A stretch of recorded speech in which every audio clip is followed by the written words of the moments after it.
We begin our meetings with public comment. Is there anyone who would like to share a public comment? Please come forward. Hello, Tracy Morano, 39 Partridge Lane. I'm here to read remarks prepared by Julie Viola, Chair of the Regional School Committee, to follow up on the email she sent to the Select Board earlier today. So you're representing the school Julie. committee? Yes. Okay. Julie specifically asked me to come. Her kids actually have the stomach bug, so she was not able to be here. She apologizes. This is her voice, if that helps.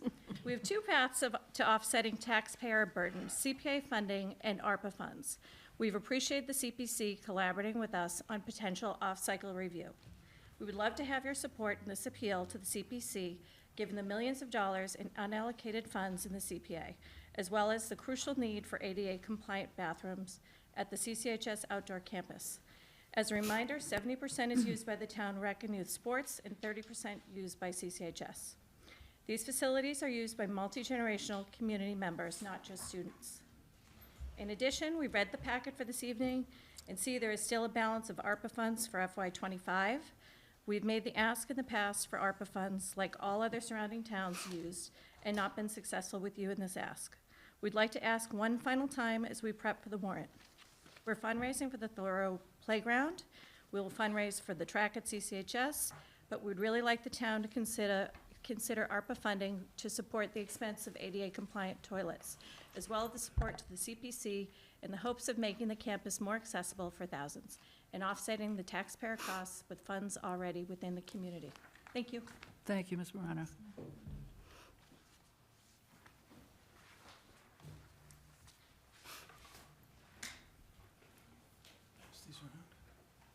Yeah, go ahead.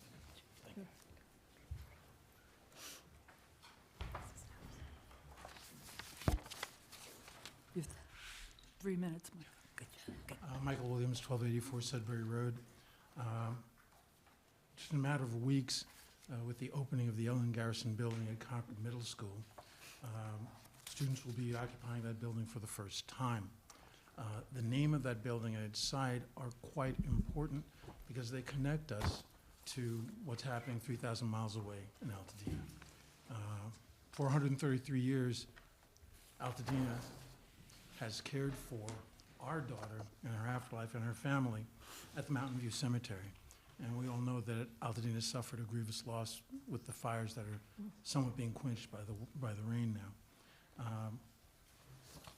A recent article by the New York Times displayed how the meticulous clear of the cemetery served as a fire break and saved southern Altadena. Nonetheless, the community suffered a grievous loss. Several Concordians have come together, the Finn School and the Robbins House, in conjunction with the Altadena Historical Society, to arrange for a Altadena Fire Relief fundraiser. It will be held February 2nd, 3 p.m. at the Ward Hall on Finn's campus. It's a way for Concord to acknowledge and say thanks for the care of their daughter and also help to ease the pain of this community. I would ask the Select Board and members of the Select Board, through whatever communication networks they have, to make the community aware of this so that we can, again, as Concordians, say thank you and help to ease their pain. Thanks. Thank you, Mr. Williams. Any other public comment? Any online? Okay, seeing none, we will move on to our first agenda item, which is to, actually, I hope Mina's online. Is Mina online? Yes. The first thing we have are two things that we need Mina's help with. And the first is a rewrite of our correspondence policy. Let me just ground this.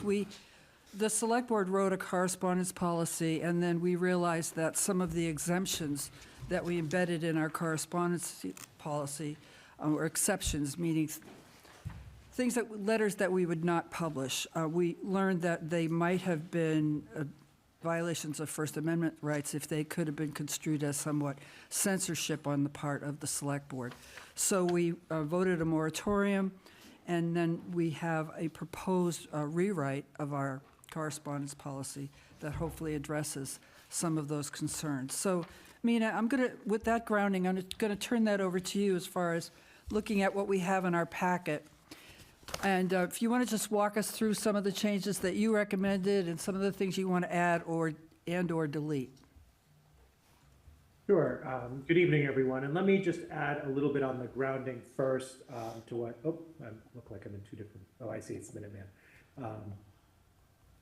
Sorry, I see myself twice, but I see one now. So the rationale, the issue here was that your old correspondence policy, I think, with the intention of having, an open flow of communication, but also having, avoiding sort of abusive language, harmful discussion, was not necessarily inappropriate, but there is a potential that it would be construed as, having opened up a public forum. And therefore, once you open up a public forum, just like you would open up a town sidewalk or any other place for public speech, the limitations, and we talked about this in a prior training session that many of you attended, would be limited. So we worked with the town to try to come up with a policy that sort of serves the needs that you have, but also allows for fruitful discussions and so on. I don't know if you all have it in front of you at this point. If so, I can kind of walk through where we are on the changes. What we have in front of us, Mina, is a document that in yellow is highlighted things that you're suggesting we add, and in red is highlighted things you're suggesting we delete. But I do have one issue that was brought up to me by a citizen via an email with number 10. But let's just go through and do you have that? Shannon's bringing it up. Great. Yeah, I have it as well. But just want to make sure you have it. Great. Go ahead. So this is our current policy with yellow adds and red deletes. Yes. Thank you.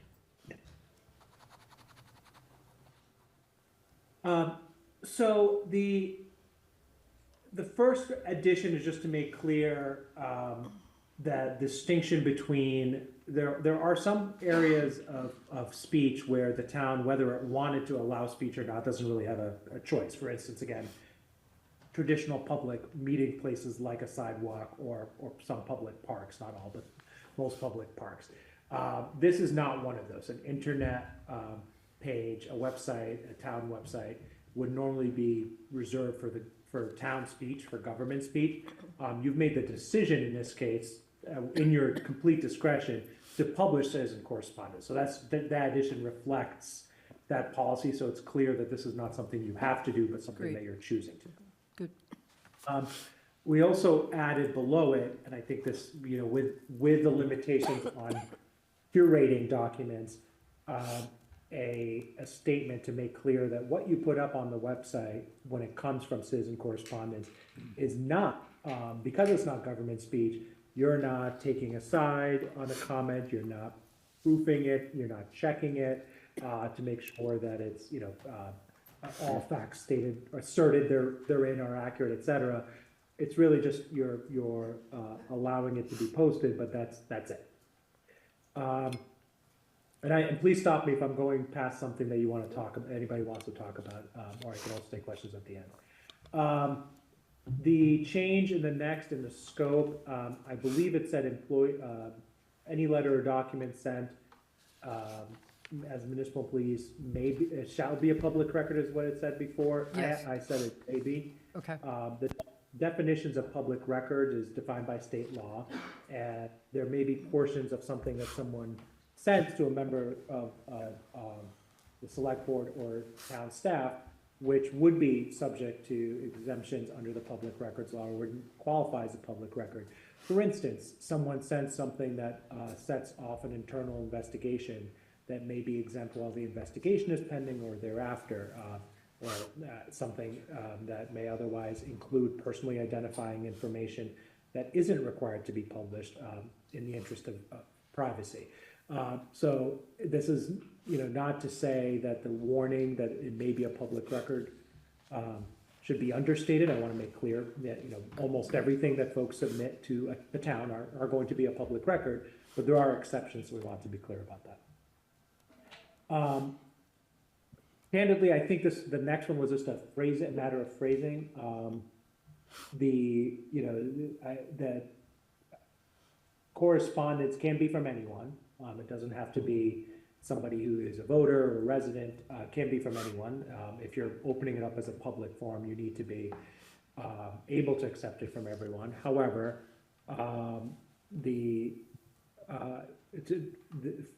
to accept it, but to publish it, you're making the choice that this is going to be limited to folks who have a tie to the town, whether they're a resident or property owner, which would include a business. So I have a question there, Mina. Yep. How would we handle the case of somebody who, for example, works here in Concord, is employed by, but might not be owning property or? Yeah. So I think that you can decide whether to include that in this category as well. But you don't have to. I think this is sort of in the realm of what you're agreeing to publish as feedback. You're not going to, again, since you're limiting your, since you have a limited ability to curate what goes on here, the sort of limiting who has a right to publish on your website is where this was coming from. The exact categories, I think, are up to the board. You could make it broader to be a Concord resident, property owner, or someone employed by a Concord business. And remember, this is just for the purpose of what's published on the website. Anyone, my family as Cambridge residents could write you a letter, and there's nothing that can stop anyone from writing to you. It's really the publishing on the website that you're looking. Good point. Okay, we can keep going now. I think we're on the third page to the exceptions. Yeah. Yeah. Sorry, So, just on the first page, page 6, the 4 bullet points. I'm looking at the third and fourth. Oh, there's an extra bullet. Is it just an extra It bullet? looks like a run-on, it's like the fourth Yeah. bullet shouldn't Oh, be there. okay. Should Got be it. Yeah, I the noticed that third too. one. Yep. Got it. Yeah. Okay, so it should say to the Ah, town staff person, okay. and then explicitly Don't even request have to it. distribute Two the letter select board. to select Two board select board Yep. members, yeah. Good We're catch, gonna yeah. add it, just Yeah. catch that one too. All right. Sorry, go ahead. no, it's okay. I see that typo now.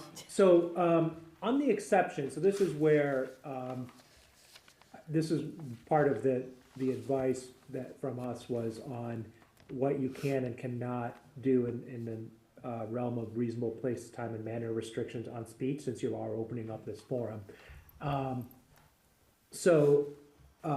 When you say letters will not generally be published that include these categories, there's a couple of reasons we struck 8 and 9. Discussing the reputation, character, physical condition, or mental competence of an individual is a really broad statement, and the SJC has said in other forums for public comment that some of those things, when it relates to individuals, may be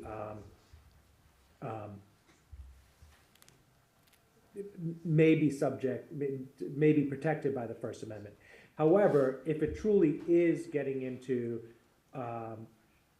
personally, it's identifying a person other than the writer and disclosing information about their health, that may be a basis under number 7 to withhold it. There may also be issues if it's not it may not be a public record in the first place if it's made as a private sort of comment. So it's really a question at that point. It's really a judgment call. So having it broadly on there as a promise that it may run afoul of some First Amendment protected speech and is probably too broad. However, it may not. That's not to say that everything that discusses reputation, character, etc., wouldn't be published. The same is true for number 9, recommending discipline or dismissal.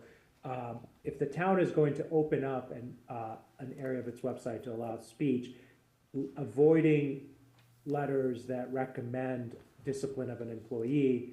And actually, go back to number 8, because I want to relate it to number 11 first. Number 8 and 11 are related.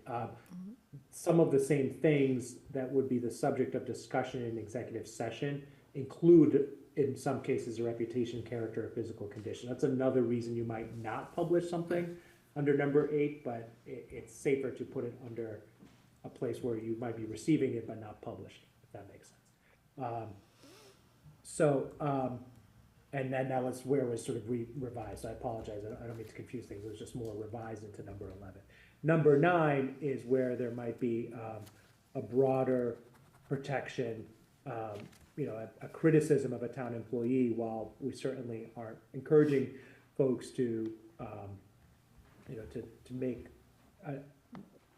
that, the forum for this, and there may be better, more productive ways to do it. It's also something that, as a matter of speech rights, is protected.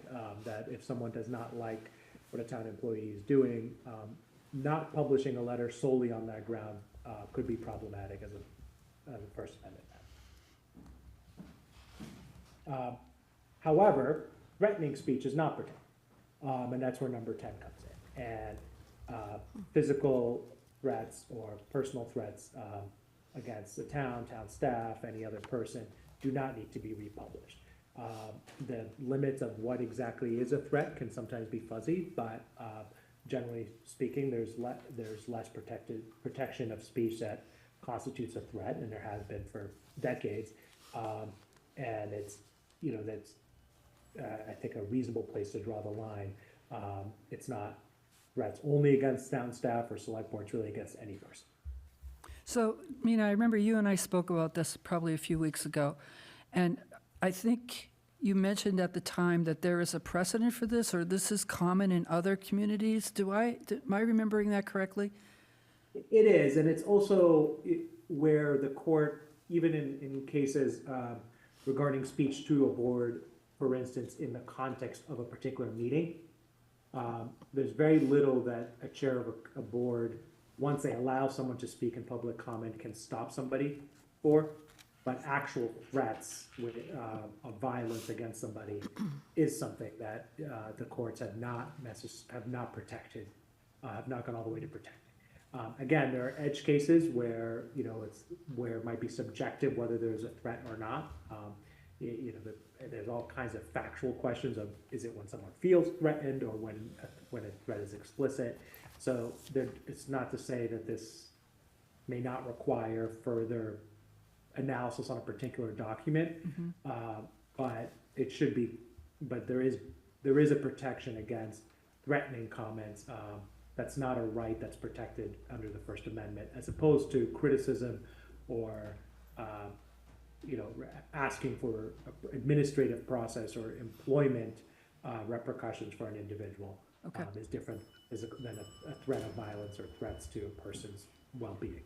Okay, I remember now, thank you. Mina, a couple of questions about number 11. So the first sentence, executive session, that's a great addition. Would it also be proper to, besides review of reputation, character, physical condition, and all that, discipline or dismissal of town employee? Does that fit in that sentence as an executive session?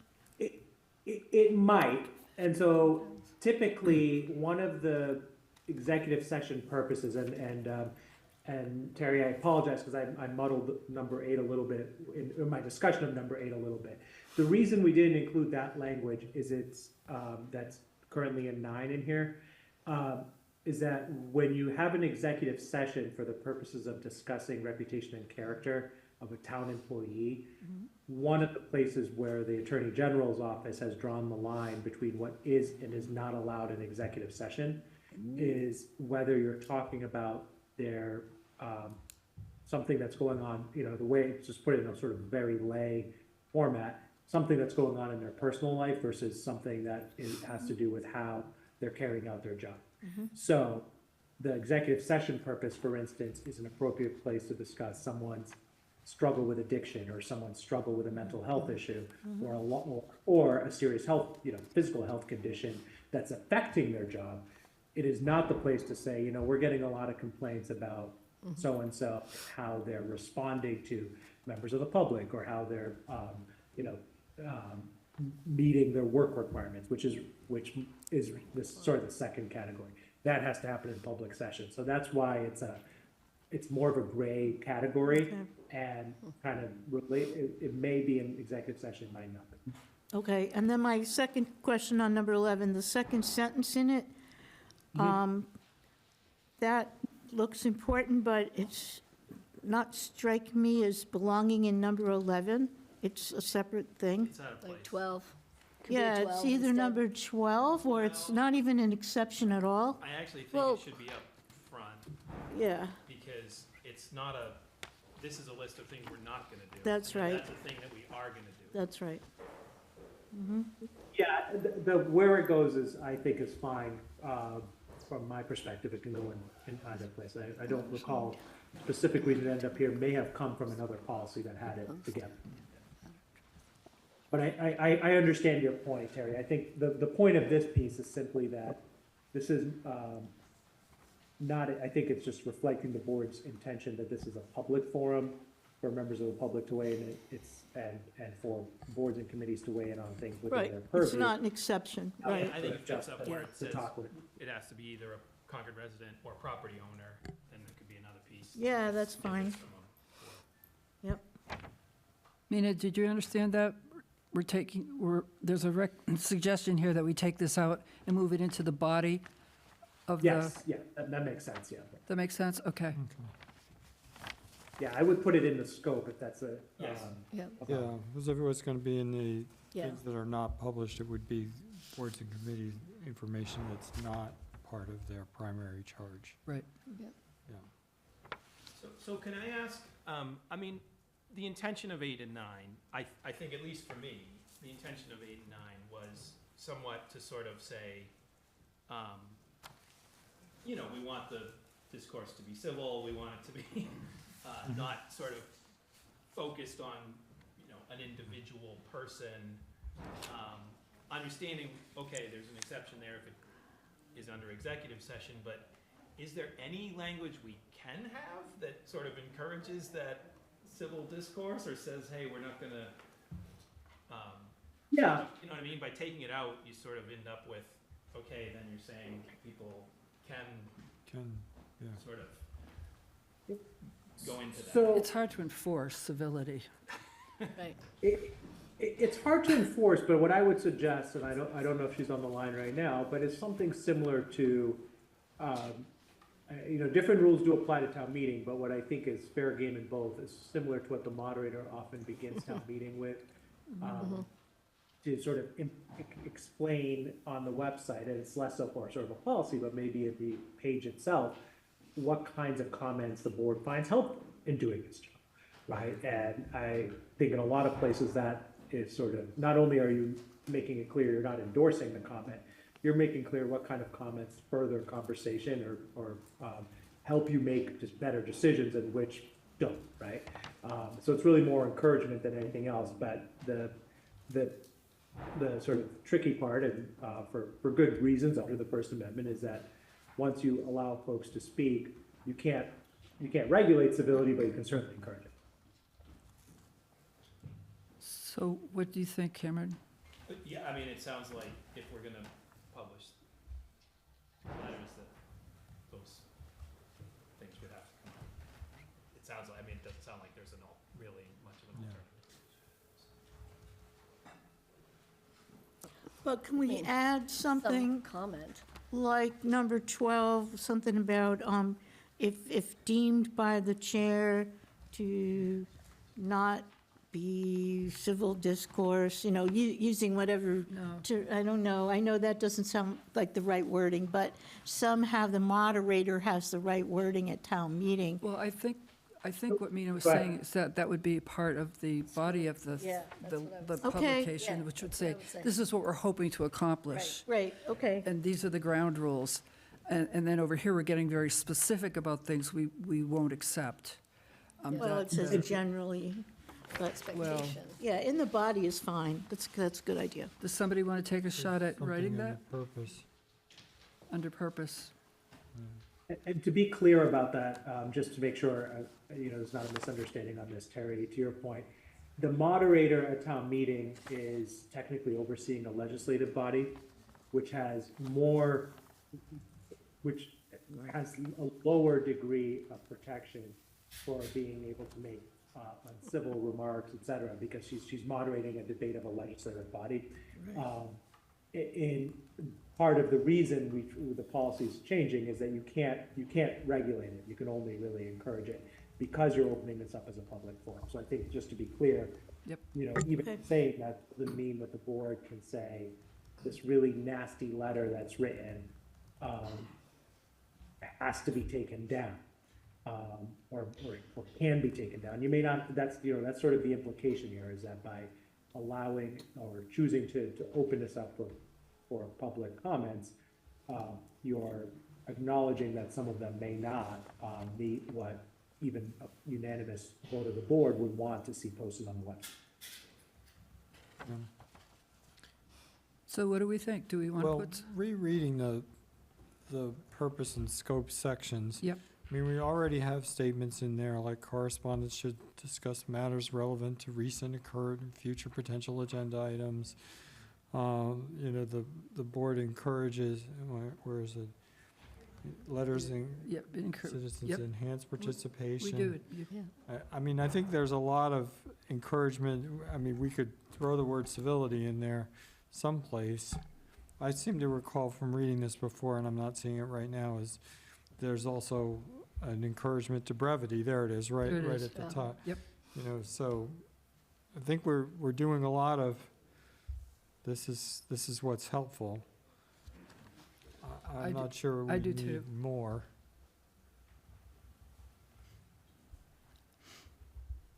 I do too. I think we're still covered, even if we don't put anything in, Right. because it says they will generally not be published if, and all these, so the chair could General. still decide if a really nasty letter came in. It's the You still select have board discretion. and the Yeah. town manager, yes. I mean, Right. a lot of those things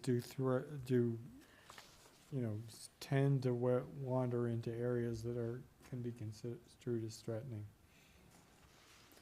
So, Yeah, and I just want to be clear, though, again, that this statement here, that the board in its discretion decide to publish citizen correspondence, applies in the general sense, in the sense that you open as part of the website to accepting and publishing correspondence.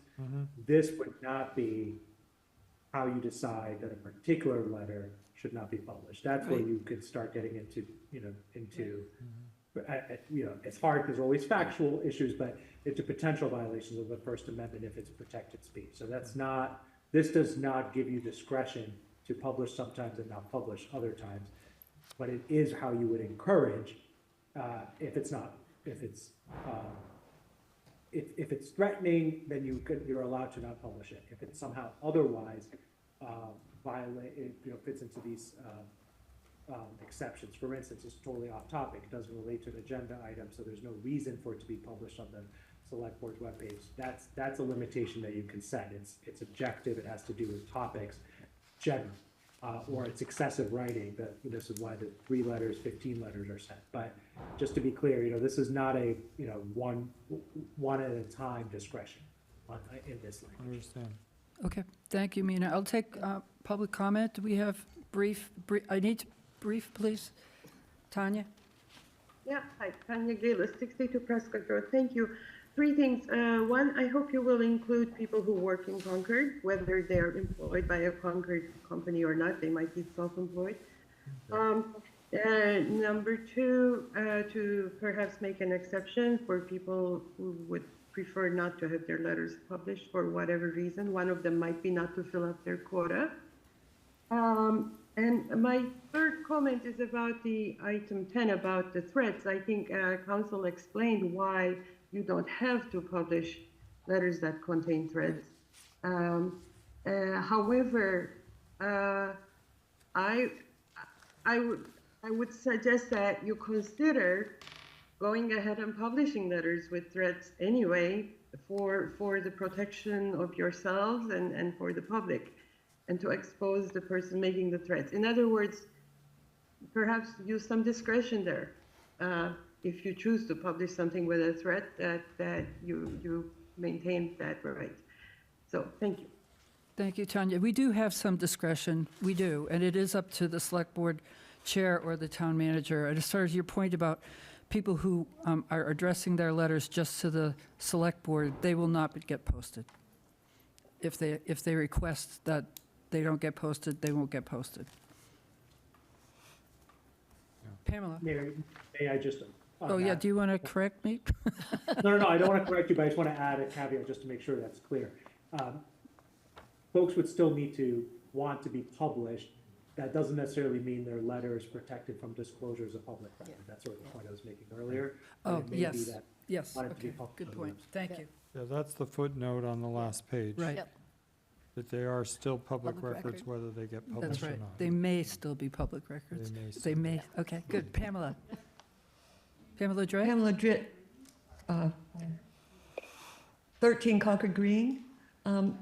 Thank you, guys. I want to urge you to err on the side of transparency and openness, even on things that make you feel uncomfortable. For great threats are greater when they're secret. And a lot of misunderstandings occur because people don't have all the information. You can't see someone's viewpoint if it's not the generally accepted viewpoint unless it's published in a place where it can be found. In other words, I encourage you to publish everything Thank you, Pamela. unless there's a very strong reason not to. Thank you. Are we ready to vote on this tonight, or do we need a week? Oh, yeah. Yeah. Oh, yeah. I forgot. You didn't have your yellow hand up. I'll bring one next time. Carmen Reese, 52 Devon Street. I'm the moderator, but I'm just speaking for myself. And a question for town council. Could there be any exposure to liability for the select board members as individuals or to the town if the select board receives a letter that is defamatory of an individual and publishes it? That's my question.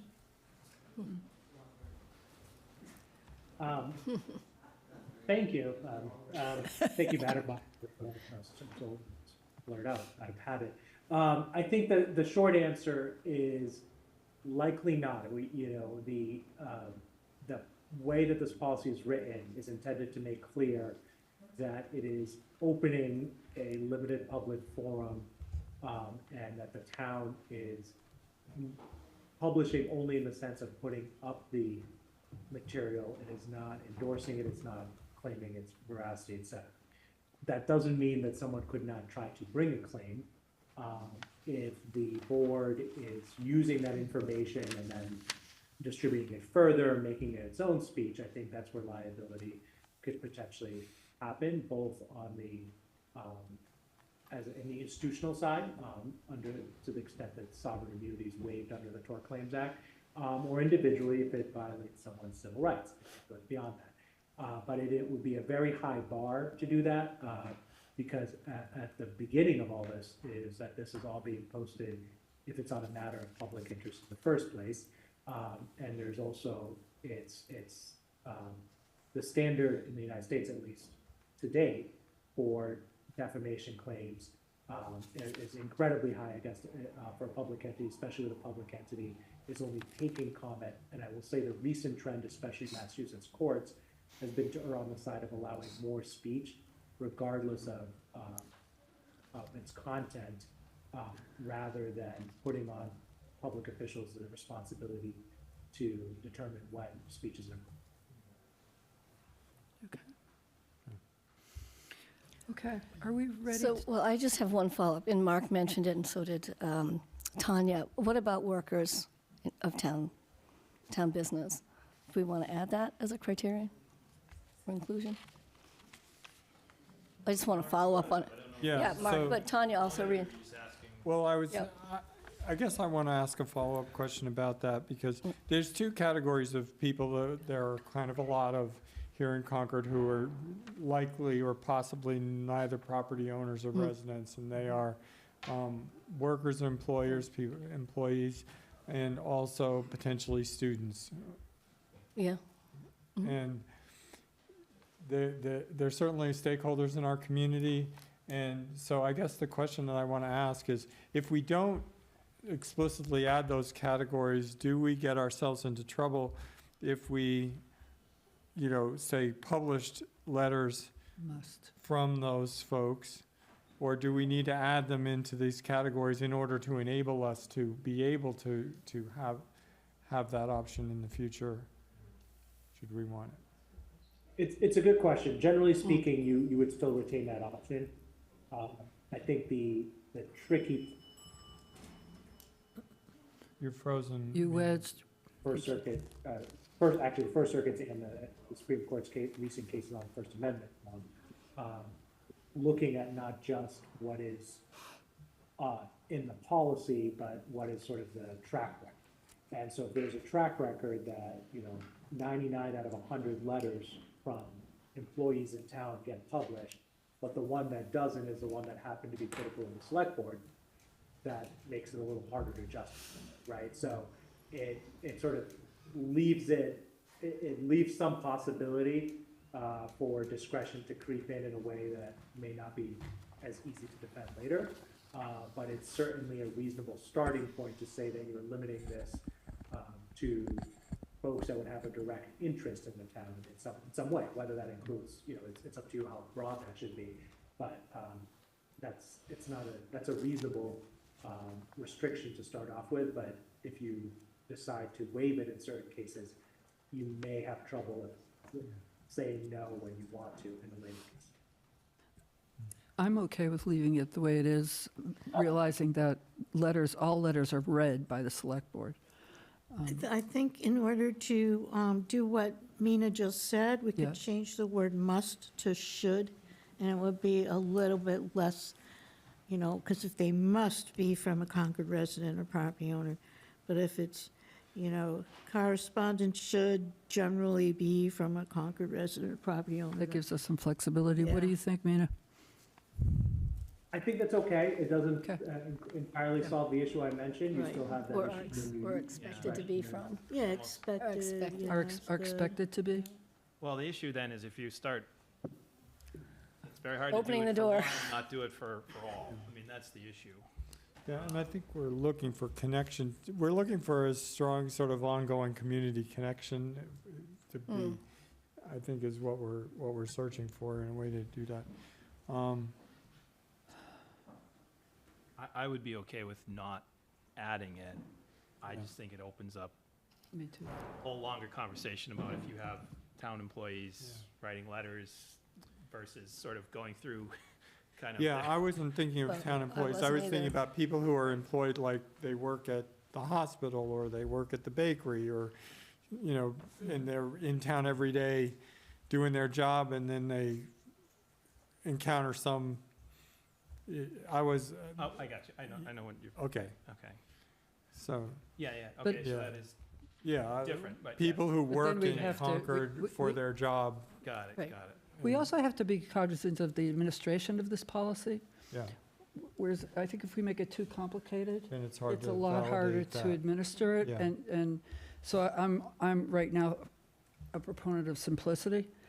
And I think, again, all these letters will be read by the select board. The question now is, are we going to post them to the website? I would be comfortable starting out where we are right now with the document in front of us, Okay, and then if it becomes an issue, we could always revisit it. That would sounds like agree. a good idea. okay, ready for a motion? Go ahead. Okay, move to approve the amended select board correspondence policy as included in the select board meeting packet, Second, With the, sorry, with the With the edit. correction. yeah, with the One edits edit to the discussed. bullet, Yeah, to the the fourth bullet. typographical. yeah, with the typographic bullet and moving that thing up to the scope, Right. the two edits we talked Yes. What, I'm sorry, tell about. me. It was, I thought we had Thought we kind of just said- concluded that we were We weren't going to okay do that. Yeah, leaving that alone because we already have a lot of encouragement about what kind of no, letters I we agree were with you looking. there. There was the point 11, the second sentence.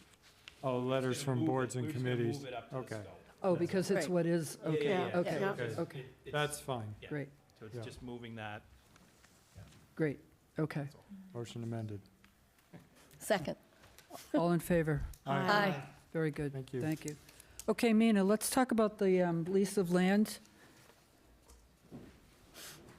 Yes, warrant article so- that you're proposing, or you're not proposing, you're explaining to us why we should propose it? Piece of land. Sure, and I will also, Carrie, and I don't know if That's Megan, not- I assume Megan's there too, if you have anything you want to add first, but I'm happy to jump in. Wait, I'm sorry, wait, stop. I think we've got staff that would really rather explain it to us. Oh, sure, just at a high level, if that's okay. Go ahead, go ahead. This is, I don't have a draft article before you today, but since Mina's on the call, I thought I could take an That's opportunity good. to That's talk great. conceptually about an article that may come before you. And we do have a lease of land bylaw, which says that the town manager is authorized to solicit, award, or enter into lease or license agreements for the use of land owned by the town for a period of up to 10 years, inclusive of any renewal, extension, or option provision subject to approval by the select board, but without the necessity for further authorization by town meeting. And the concept I wanted to bring to your attention this evening is to consider changing the period from 10 years to a longer term, potentially 30. And the reason for that is as we're exploring adding cell infrastructure to town, there may be opportunities where we need to have a flexibility through the select board to have longer term leases, and the timing might not align with town meeting.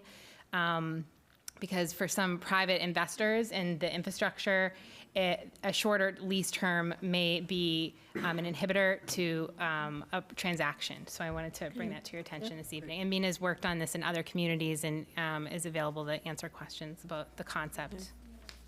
So do we have any questions now? I have a quick question. I think it's a great idea. Is there any state law or procurement rule or anything about the length of term for these leases? Yes, I'm happy to take that one, Carrie, unless you're about to. I was about Mina, to can- ask you to take that one. Thank you. So, Mina, yes, is there Go anything you ahead. can do to improve your Mina, volume? we can't hear you. Your, maybe Oh. get a little closer to your microphone or something? is this better? Yeah. Yes. Yeah, Okay, I'm sorry, I was in the same place, surprised. So yes, there are state laws, both Chapter 30B, the procurement statute, and then Chapter 40, which is kind of covers general municipal powers, put limitations on the length of leases and also other contracts, absent a town meeting. However, they do not require town meeting to vote in every instance on every lease. The town meeting is allowed to delegate its authority by bylaw to allow for longer leases. So that is effectively what your town bylaw does now for leasing of land. Otherwise, it would be 3 years for most properties. Some towns go up to 30, some distinguish between lands and buildings on different types of limits, but this is sort of, it's essentially asking town meeting to give a more of a blanket authorization that would then still be subject to certainly a public discussion and public meeting, because it would have to happen by the select board, not just the manager's office. Great, thanks. And so, sorry, Any but other is questions? 30 Go ahead. years just sort of typical that you've seen in other towns, or is that kind of a standard, or how should we think about that? Yeah, so 30 years is a standard I've seen elsewhere. A lot of times, once you get over 30 years, it becomes more akin to a full disposition of land. You often see, for instance, 99-year leases, but 50-year leases often do the same thing, that are treated almost like selling a property with a very thin right to take it back at the end. The reason usually has to do with the length of time that an improvement on the land, the useful life of it, and that's for most Yeah. things that are borrowed for, mortgage, et cetera, 30 years is the lifespan. But it can be longer, it does not have to be just 30 years. great. Any other questions for Mina while he's here? Okay, I'm assuming we'll have the verbiage for this article at our next meeting. Okay? Okay. Right, or before the warrant closes. Okay, great. While we have, can I just ask one follow-up question on the correspondence? Sure. So, sorry, which is just, Well, we voted. no, I know we voted, no, that's all, I'm not trying, I'm asking a procedural question, which is, so are we publishing then the letters as of a certain date, As of today. as of today? And would we publish old ones, or only anything we receive from here? I just want to make sure people. I would ask people to resubmit them. Okay. And then we'd appraise them relative to this policy. Yeah, okay, so Okay. going forward, Yep. we will Yes. publish. Yes. Okay, Yes. thanks. Okay, thank you, Mina. Thank you. Okay, next item on our agenda is the consent agenda. Does anyone want anything pulled off of the consent agenda? Nope. Good. Do I have a motion to approve? Yeah, I would move that we approve the consent agenda with thanks to the generous donations from Anonymous, Arthur Benson and Roberta Benson, Corey Atkins, Elmer Funkhauser, and Catherine Stout to the Concord 250 Gift Fund. Yes. Do I have a Second. Second. All in favor? Aye. Aye. Very good. Okay, Mark, do you want to do the Sure. appointments, please? Thank you. And reappointments. Okay. What? Yeah, Can I just ask, again, a procedural question. So, when we make, so for instance, we had some updates that went to the packet, and then, do we republish the updated packet? The one that I sent you Yeah. afternoon Yep. republished online. Okay, perfect. Thank you. I just wanted to double check. Okay, thanks. Okay. Move to approve, move to appoint Jan Saragoni of 102 Estabrook Road to the Concord Cultural Council for a term to expire May 31, 2027. Move to appoint Lita Zimmerman of 213 Silver Hill Road to the Concord Cultural Council for a term to expire May 31, 2027. To reappoint Kristen Dahlman of 55 Fairhaven Road to the Historic Districts Commission as an associate member for a full 5-year term to expire January 31, 2030. Retroactively correct the term of Justin Huff of 76 Pine Street to the Public Celebrations and Ceremonies Committee for a full 5-year term to expire May 31, 2030. And retroactively correct Terry Ackerman of 89 Heathbridge Road for a full term on the Hanscom Advisory Commission to expire May 31, 2027. Thank you. Do I have a second? Second. All in favor? Aye. Very good. Okay, let's talk about the Rod and liquor Gun Club. license, Rod and Gun Club. the Rod and Gun Club. Do we have Gina Joyce online? Gina's here. Where's Gina? There you Gina. are. Good evening. Good evening, Chair, members of the board. Thank you for having me. My name is Gina Joyce. I am a resident of Concord, 213 Plainfield Road, and I'm also the current president of the Concord Rod and Gun Club, located at 74 Strawberry Hill Road. So I'm here requesting the approval of a change of directorship. We have the removal of one director, Jeff Miner, and the replacement to that position with Michael Albanese. He has been voted in by the club. The application for amendment to the ABCC has been filed with the town on December 20th with all the supporting documentation. So, well, thank you for coming here. I appreciate you being here in person. I really do. So this is pretty routine, Yeah. right? Nothing's really changed. Right. And you have to go through this every time you have a change in Change in any director. director. Right. Go. Painstakingly Right. so. Yeah. A lot of documentation. This is A lot of not a docu- licensing here, so are we So ready reven- for a motion? Yes. Yeah, we're Move ready. to approve the change of directors for the liquor license application for the Concord Rod and Gun Club. Second. Second. Oh, All in favor? Aye. Aye. Thank you, Gina. Thank you, Gina. okay. Okay, Okay, so let me see. We're running out of our, we have 12 minutes. we don't have enough time, I don't think, to do the 250th before the caucus. I really want to give you time for questions. And I'm wondering if, Carmen, do you want to do the updated town meeting calendar? Why not? Let's do Yeah. that. Okay, thank you.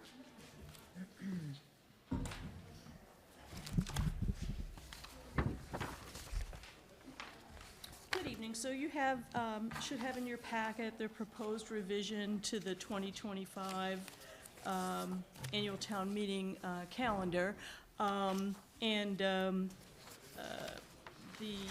The proposal indicates the reasons for all the changes and what's not changing. And the important outward-facing dates for the public, like the opening and closing of the warrant and so forth, are in general not changing. But there are basically 4 objectives that in listening to the proceedings of the town meeting study committee and anticipating their recommendations, there are 4 objectives that we thought we would try to meet in this current annual town meeting cycle. And first of those is to try and get the warrant out to the public as soon as we possibly can, and publication of the warrant, therefore we move that date up, and publication of the warrant in the Concord Bridge, which already goes to everybody's house, as well as businesses, will enable us to do that. Good. Next is to move up the drafting of motions and the motions review meeting with town council so that we can have all the motions in draft, and they're still subject to change, but all the motions in draft before we commence the hearings. So that at the hearings, citizenry as well as people proposing their motions have it set how they're going to move it, and that'll give everybody better information and more insight into whether it's going to work that way at town meeting.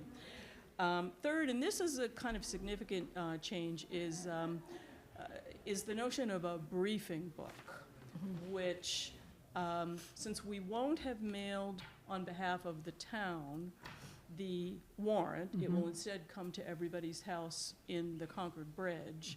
We can take the funds that we would normally apply to that, add it to what we already have budgeted for the Finance Committee report, and put all of that in one book so that we have the warrant articles, the explanations, the motions, board and committee recommendations, the Finance Committee report, supplemental materials like maps and things like that that the planning board may have to support its articles, as well as information about childcare, accommodations, parking, and tributes, so that they will all be in a book that people will get at their houses. We will aim to get that to people 10 days, 2 weeks before town meeting. And it'll have a big note across the front that says, "Bring this to town meeting because we won't make extra copies." And we'll see how that goes. Okay. The whole thing would be published on the town meeting website, the town website under the town meeting tab. So if the Wi-Fi is working in the high school this year, people would be able to access it electronically. And then the only other change is the planning board had made a request to move its hearing up sooner in the cycle for a lot of good reasons. And so the number of each hearing changes because the planning board hearing then becomes the first meeting, and the others have to be renumbered. And I should note that the other things that would be in that briefing book would be the consent calendar. And to the extent that anything is scheduled, pre-scheduled as a high-interest article, notice of that would be in that briefing book as well. And I do want to issue the broad caveat that this will be new territory for us, for me and town staff, and we'll do our best, and there could be hiccups. Thanks for the warning. I think it's great. And I particularly like that you put the motions, that you move that up and that we'll have them at the public hearing, because that was a big problem last year, I think. Right. Yep. Right. Yeah, So, and that's that's great. actually a return to a fairly Yes. common. Yeah, no, I think so, Yes. yes. The only change this has for us, as far as dates go, is we have to have our recommendations for the briefing book on May 5th. And we originally were going to have them on May 12th. So we're going to have another meeting inserted into our calendar on May 5th Or in order decide earlier. to vote, or Or decide decide, early. right.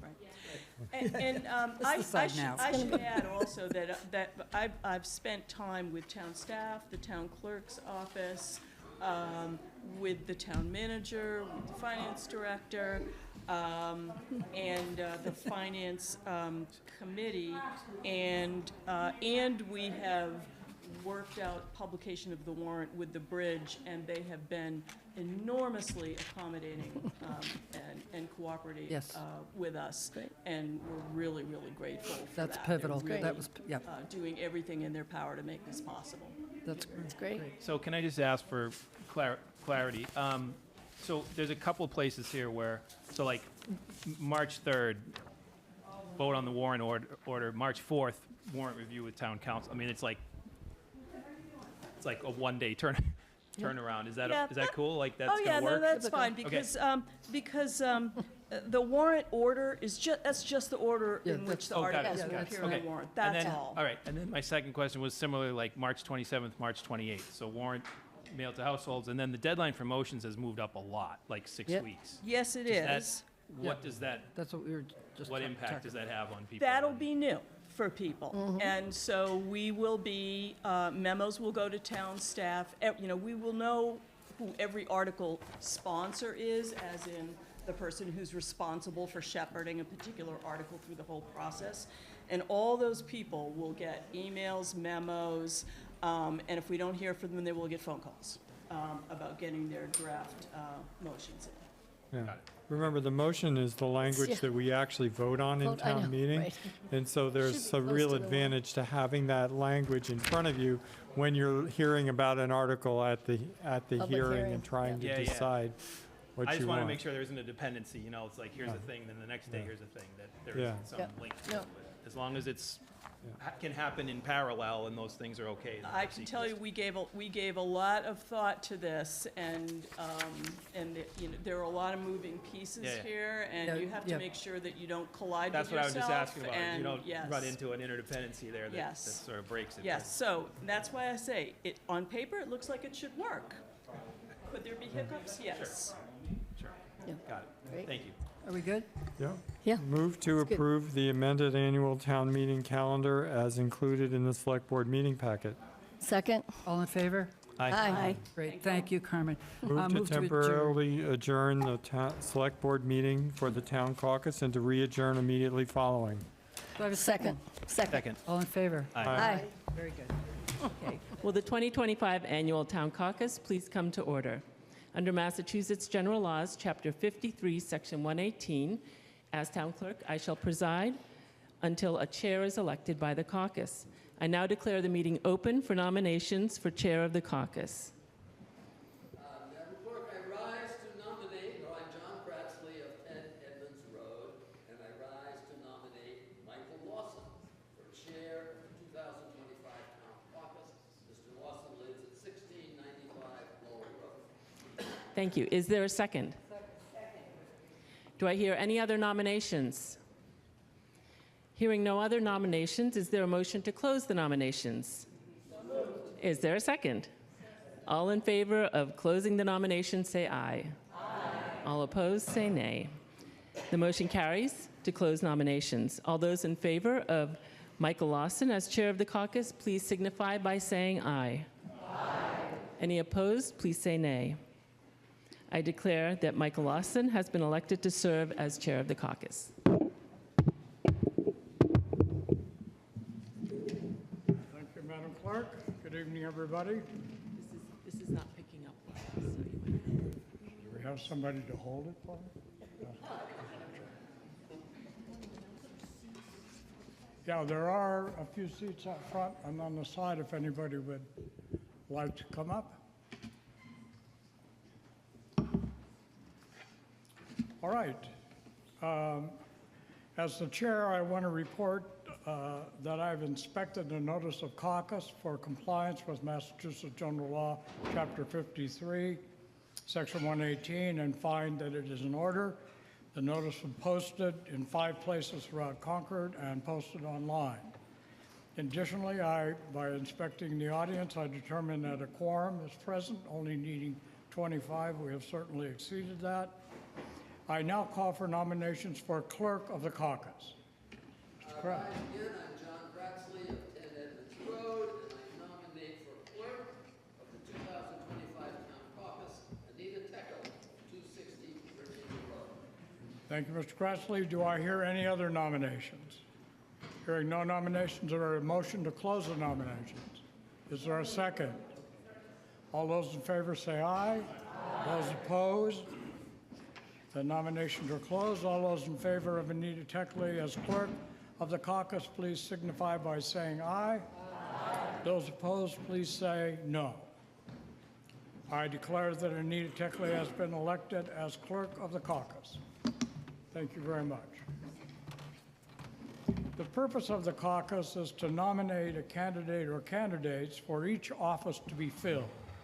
The offices to be filled this year are as follows: 1 moderator for a 1-year term, 2 members of the select board for 3-year terms, and 2 members of the school committee for 3-year terms. The caucus procedure is described by Massachusetts General Law 53, Section 121, and is as follows. If more than 1 person is nominated for a seat, the 2 persons receiving the highest number of votes cast shall be declared nominated for each office by this caucus. If the voting results in a tie among candidates receiving the smallest number of votes, for which the tie vote would entitle a person receiving such a number to appear as a nominee, all candidates participating in such tie vote shall be nominated. If a person receives less than 8% of the votes of those voting for a nominee, he or she shall not be declared a nominee. Got that? Glad to hear it. All right, I propose the following motion be adopted by the caucus. I will read it and then ask if there is a motion. This will help us be much more efficient. It shall be the rule of the caucus that if the number of persons nominated as candidates for an office does not exceed twice the number of persons to be elected to such office, the chair shall, unless there is a request from a voter at the caucus that a ballot be taken, declare such persons to be the nominees of the caucus for such office. So moved. Thank you. Is there a second? All those in favor say aye. Aye. All those opposed say no. Thank you. We shall receive nominations in the order listed. First, we'll have the nomination for moderator, then members of the select board, then members of the school committee. For each office, I'll ask the nominators to come forward, and the order of nominations will be in alphabetical order by the candidate's last name. Nominators will first state his or her own name and address, and then state the name and address of the person they are nominating. And please do this slowly and carefully. A second is required, but a second speech is optional. If there is going to be a second for any particular nominee, will you please come up with the nominator as well? All right, for the office of moderator, a 1-year term, will the nominators for this office please come forward? Come right up here. And is there a second? I see that there is. Okay, I'll turn it over to you then. My name is Marion Stanley, and I live at 138 Hubbard Street, and I am honored to nominate Carmen Rice for moderator. Carmen lives at 52 Devons Street. It's very difficult to think of anyone who has the same experience base in content and process of the town government as Carmen does. Starting with the Zoning Board of Appeals, 2 terms on the Select Board, 1 as liaison to the Town Meeting Study Committee, and 9 terms as moderator. So I am delighted to nominate her for her 10th term. I think that she has presided over, moderated town meeting with skill and grace in some fraught situations. So I commend her for her bravery and are grateful for her service. Thank you.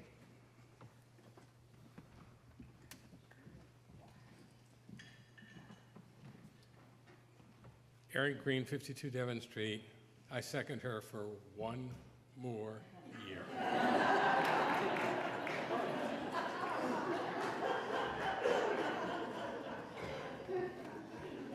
That's the best seconding speech I've heard in a long time.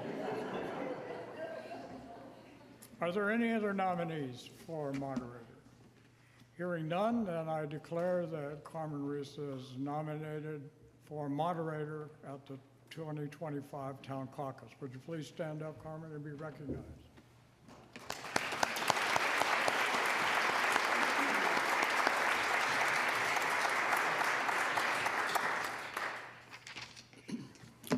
The next office is the office of the Select Board. There are 2 seats for a 3-year term. And if people are planning to nominate someone or second a nomination, would you please come up here?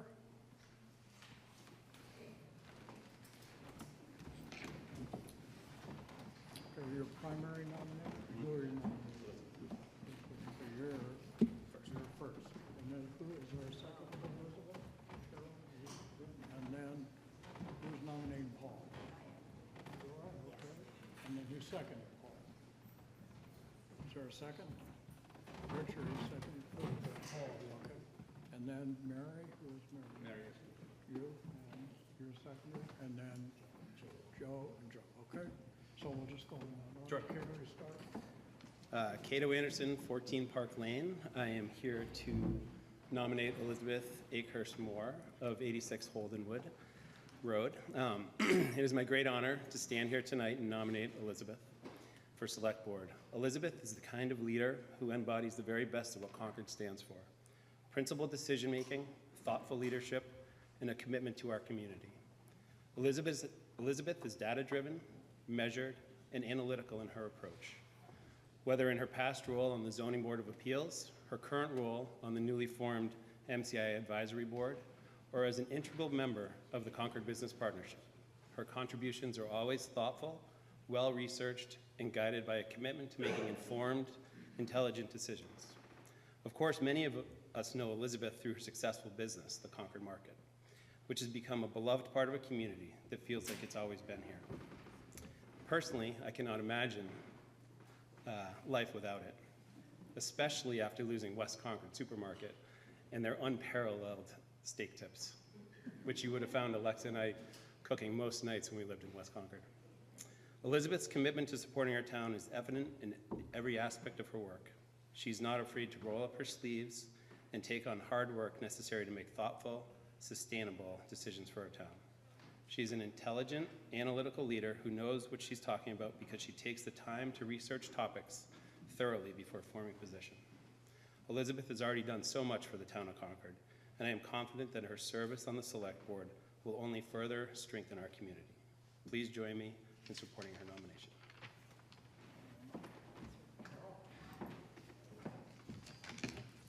Thanks, Cato. That was great.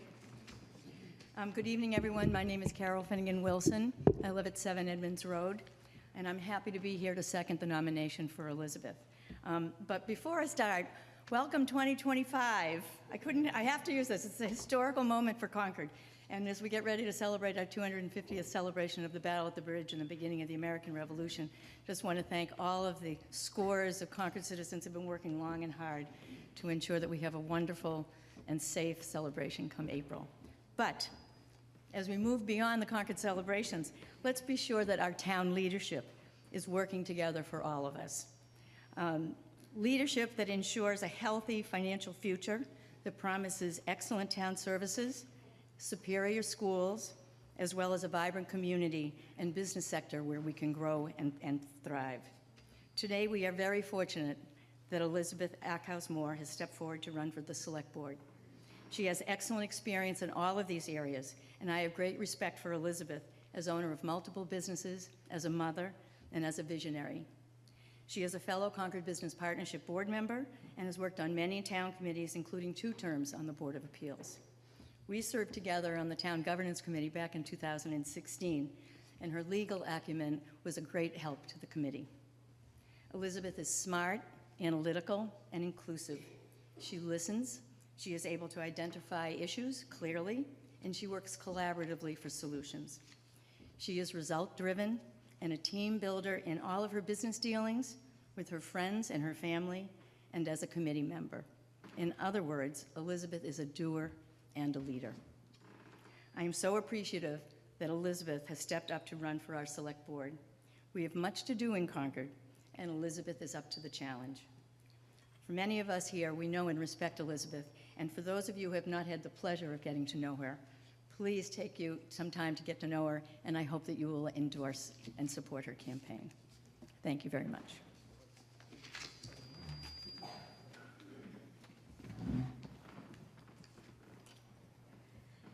Oh, it's always so high. No stool. Okay. Thank you for having me. I'm Dina Whitfield of 67 Wits End Road, and I am honored today to nominate Paul Bohm of 11 Ridgewood Road as a candidate for the Concord Select Board. I've known Paul for over 40 years when we were both founding members of Concord's very first synagogue, Kerem Shalom. Since then, it has been my pleasure to see his family grow in parallel to my own, with children and grandchildren. His 2 millennial daughters, Adrienne Boardman and Meredith Pelusi, have moved back to Concord and are raising their 5 children, ranging from preschoolers to 5th graders, all attending Thoreau Elementary School, with the next stop being the new Ellen Garrison building at the Concord Middle School.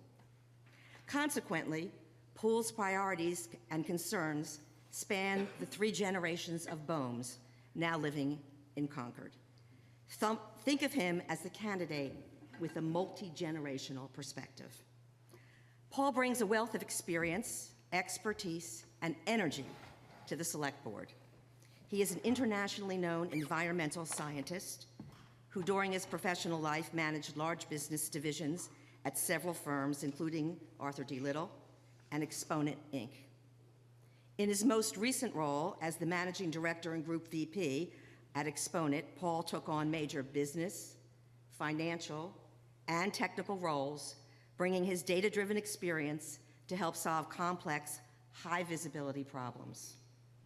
Paul has been a dedicated and hard-working member of multiple town committees and task force over the last 18 years.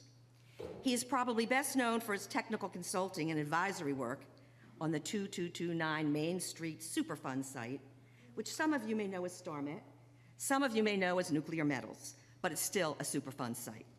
He is currently a member of the Recreation Committee, the Community Preservation Committee, and the Warners Pond Task Force.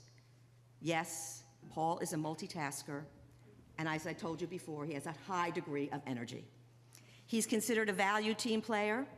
He spearheaded the Recreation Commission's recently released strategic plan and advised the Select Board on the future opportunities and challenges of the 2229 Main Street Superfund site. Through his work, he has gained knowledge of the town's governance and its operations, having worked with town staff across many departments. He has great insight into what works and where improvements and efficiencies may be needed. Now that Paul is retired, lucky him, we have an opportunity to have his experience, expertise, and energy focused fully in Concord.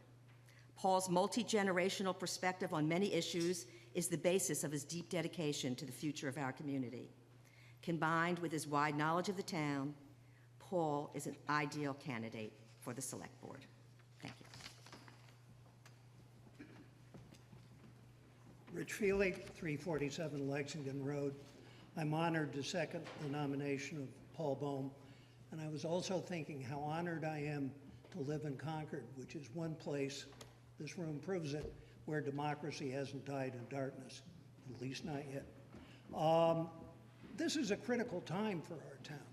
We have important decisions to make about newly available land. We have pressures that have to be resolved between spending and taxing, and there's the always present need to maintain the unique character of Concord. I am convinced that Paul is the person to bring that mixture of caring and decision-making ability to the select board. I've had the privilege of working with him for 18 months on the 2229 Main Street Task Force, and I've seen the way in which he works hard and does his homework. And there was a lot of homework. And as you can imagine, with a committee like that and a problem like that, many points of view and many opinions. And Paul has principles, but he also has the vision to know when and how to compromise. And I think that is the essence of what we need on the select board. I think Paul has those abilities, and I strongly recommend and second his nomination for the select board. Thank you.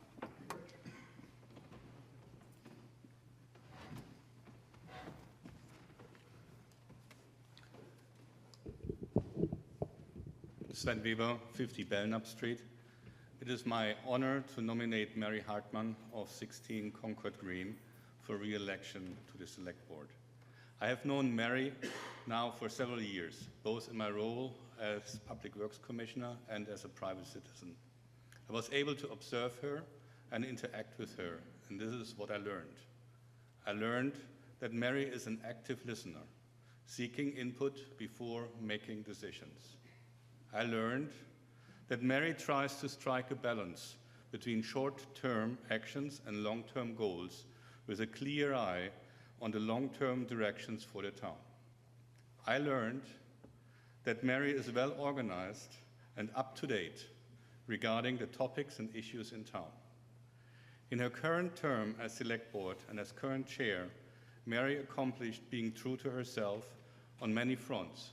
For example, setting up critical committees like the MCI Advisory Committee and the upcoming Land Use Working Group to pool know-how and community input on critical long-term issues for the town. Enabling collaboration among the Select Board, Finance Committee, and the School Committee by hosting joint capital planning meetings. Identifying new revenue sources for the town, for example, with the new pilot policy regarding non-tax-paying organizations contributing to the town's budget. Looking forward, Mary has clear priorities. Number one, long-term financial stability. Focus on efficiencies and improvements to unlock cost savings and diversify the tax base to include revenue sources beyond property tax. Second, long-term land use vision. Evaluate potential use for 160+ acres of land potentially available for the town. Identify ways to diversify the tax base through commercial development. Determine the types and scale of housing consistent with town and state guidelines. Third, protect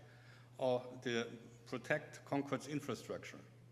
Expand wastewater permit and capacity to allow for more housing and economic development. Fund critical infrastructure like the roads and the stormwater system, and protect and secure access to safe water. And fourth and finally, housing and DEI. Secure housing affordable specifically for working class Concordians. In summary, with her character, her experience, her track record, and her forward goals, I believe that Mary Hartmann should be re-elected to the Select Board. Thank you.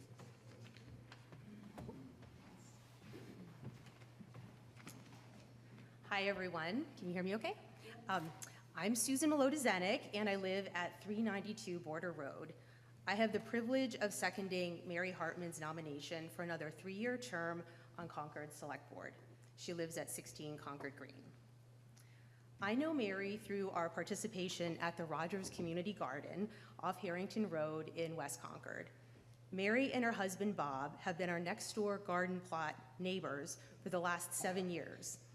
The garden is a friendly community of outdoor enthusiasts and vegetable lovers.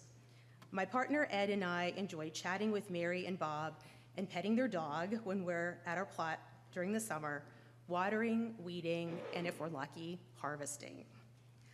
I'm personally impressed that Mary makes time to garden, given the amount of time involved in being chairperson of the Select Board. I think it shows her commitment to participating in all facets of our town's life and carving out time for recharging and relaxing, which we all need to do.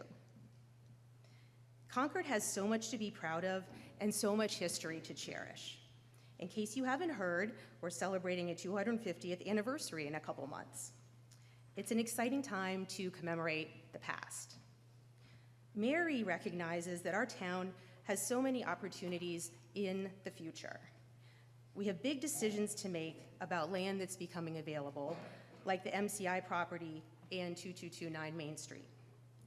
It seems like we'll get access to much needed water and sewer capacity through the disposition of the MCI site, which is a game changer for the town's ability to support more economic activity. I lead the West Concord Advisory Committee, and we look forward to the evolving opportunities for West Concord Center as land use and infrastructure decisions are made. According to the Envision Concord 2030 plan, town residents value housing variety and thriving town centers. But how to achieve each of these goals in practice begets a lot of animated discussion, as I see in our own committee meetings. I value Mary's leadership of the Select Board as it navigates all these issues and makes decisions that increase our town's prosperity and livability. Mary has worked in finance in the corporate world and taught finance at the college level, which makes her a good steward of our town's budget.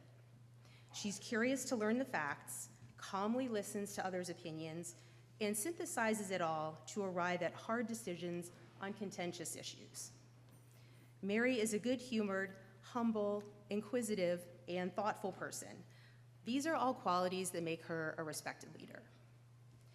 While I try to keep up on town news and issues as much as I can, I have to admit I'm relieved to know that Mary is paying close attention to topics that are important to me and is sweating the details.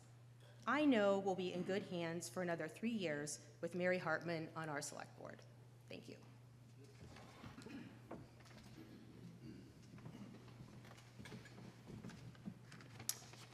Good evening. Colin Bachman, 144 Southfield Road, here to nominate Joe Lauren, 134 Southfield Road, for Select Board.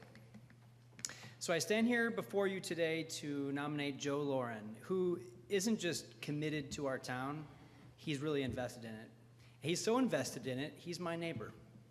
And I'll tell you what's great about being a neighbor who has incredible character, is that every day your town, your neighborhood is better. And people like that need to be in public office. So let me tell you a few things about Joe.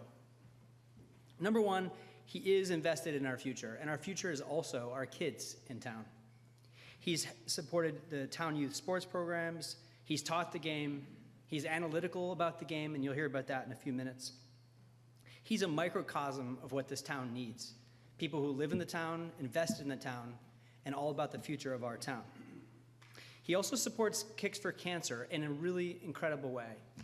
I had a chance to spend time with Joe at Kicks for Cancer, and we spent hours upon hours putting things up, taking things down, putting things up, taking things down. And the reason that's important is building the future of our town is just that. Someone who's not afraid to do the hard work, the work that's behind the scenes, but the work that really matters. Joe's also a trustee for the Scholarship Fund of Concord, helping to invest in our youth financially and the future of our youth, which makes our town a lot better. We've heard today also about data-driven. That's like the future key of our town, is to use data to make decisions. That's Joe. That's Joe from the very core. He uses data to make his own opinions about public policy, about decisions in town. And that extends beyond reading spreadsheets. Joe is deep into AI, technology, but using the human component to make decisions for our town. He's also supporting sustainability. He cares a lot about preserving the culture of our town. And that goes beyond just the people. It actually has a lot to do with the environment and how we take care of all of our trees, our rivers, our streets, and our people. And that's important for Joe. And I'll just share a quick story before I wrap up.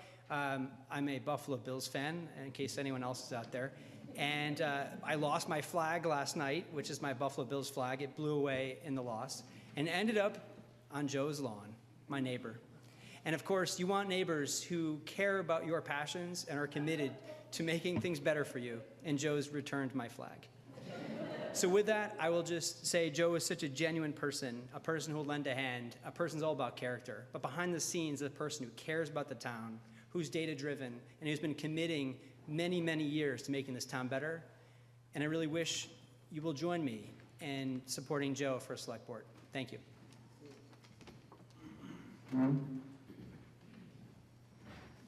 Good evening, I'm John Dow, and I live at 50 Trum Hill Road. I've been a resident of Concord for over 20 years, and I've known Joe Lauren for probably 15 of those years.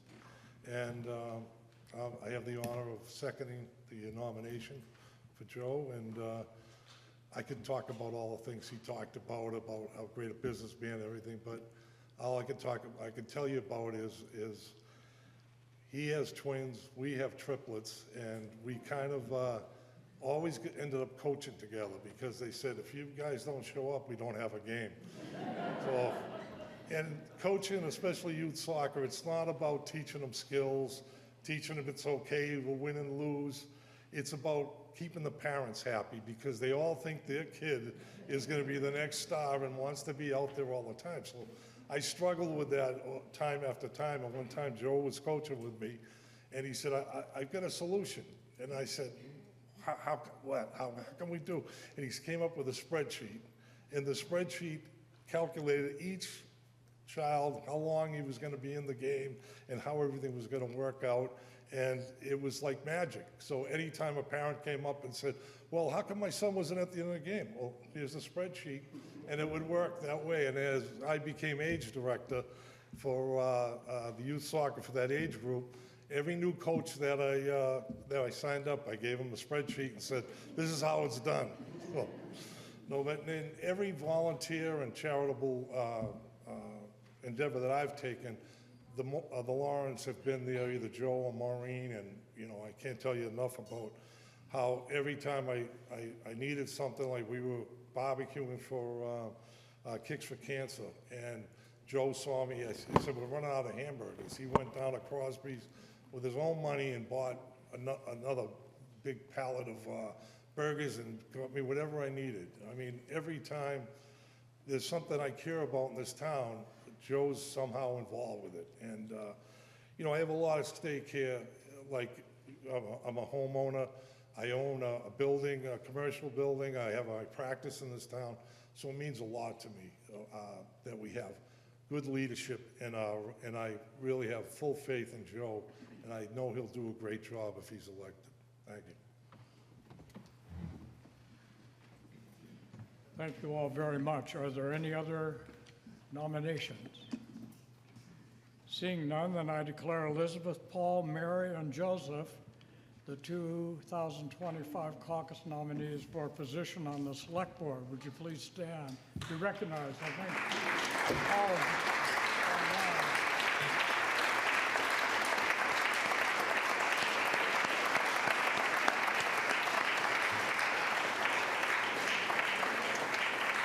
Thank you. Thank you all very much. For the office of school committee, we have 2 seats available, 3-year term. Would those planning to nominate or second someone for a position on the school committee please come up here?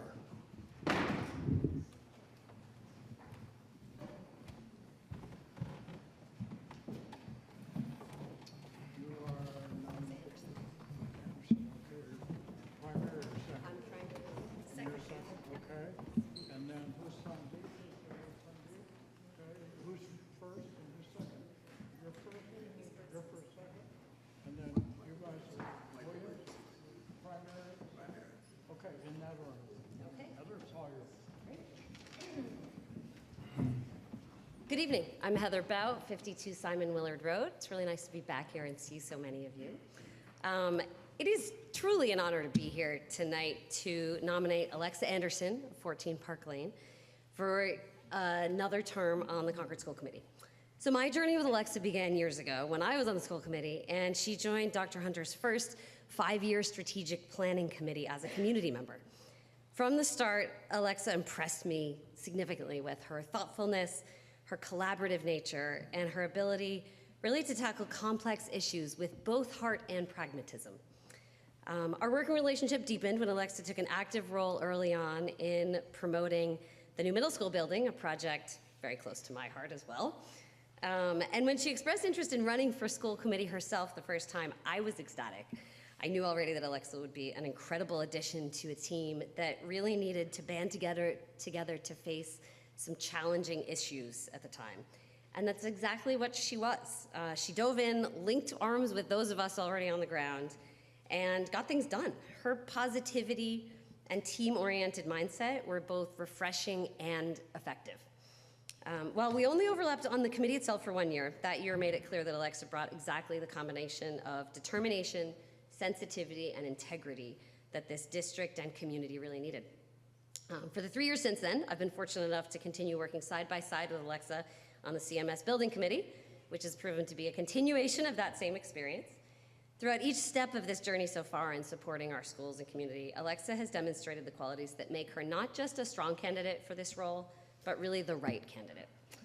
Having served a couple of terms on the committee myself, I understand the demand and what it takes to be an effective school committee member. And Alexa embodies these traits of an outstanding school committee member. First and foremost, she's collaborative, valuing input from all stakeholders.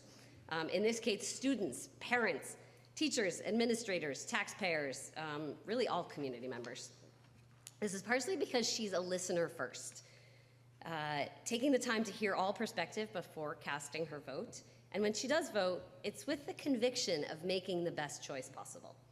She's a passionate advocate for students, and she also brings a sharp awareness of the financial realities that our town faces. With in-laws and parents living here, she understands the importance of balancing quality education with fiscal responsibility. Alexa also has something critical to every school committee member, in my opinion: strong working relationships with both the administrative team and the entire school committee. This is no small feat, let me tell you. And it's one of her many strengths. She's built strong relationships with the finance committee and select board as well, which is critical for this role in addition. Alexa has earned the respect of her peers through her willingness to listen and also her ability to communicate dissenting views in a way that is constructive and solutions-oriented. Her approach fosters progress, not division, and that's a rare and invaluable trait. Her lifelong connection to Concord is another asset. She's built an extensive network that spans the entire community, from seniors to young families, West Concord to Carlisle. This network is important for true representation of diverse community needs and opinions. It really allows her to bridge divides and to connect with a wide range of perspectives, ensuring that all voices are heard and valued. Finally, Alexa's negotiation skills definitely stand out. She has a unique ability to make everyone at the table feel respected and valued while still achieving the best outcomes for our schools. That's not an easy task. It's a rare balance of empathy and effectiveness. Alexa is a doer, plain and simple. She gets things done. She doesn't just show up. She dives in, takes on the challenges, does the hard work needed to move projects forward, whether it's coordinating with town committees, advocating for students and families, or contributing to the vision of our schools. She rolls up her sleeves and gets the job done. So in Alexa Anderson, we have a candidate who represents, I think, the best of Concord.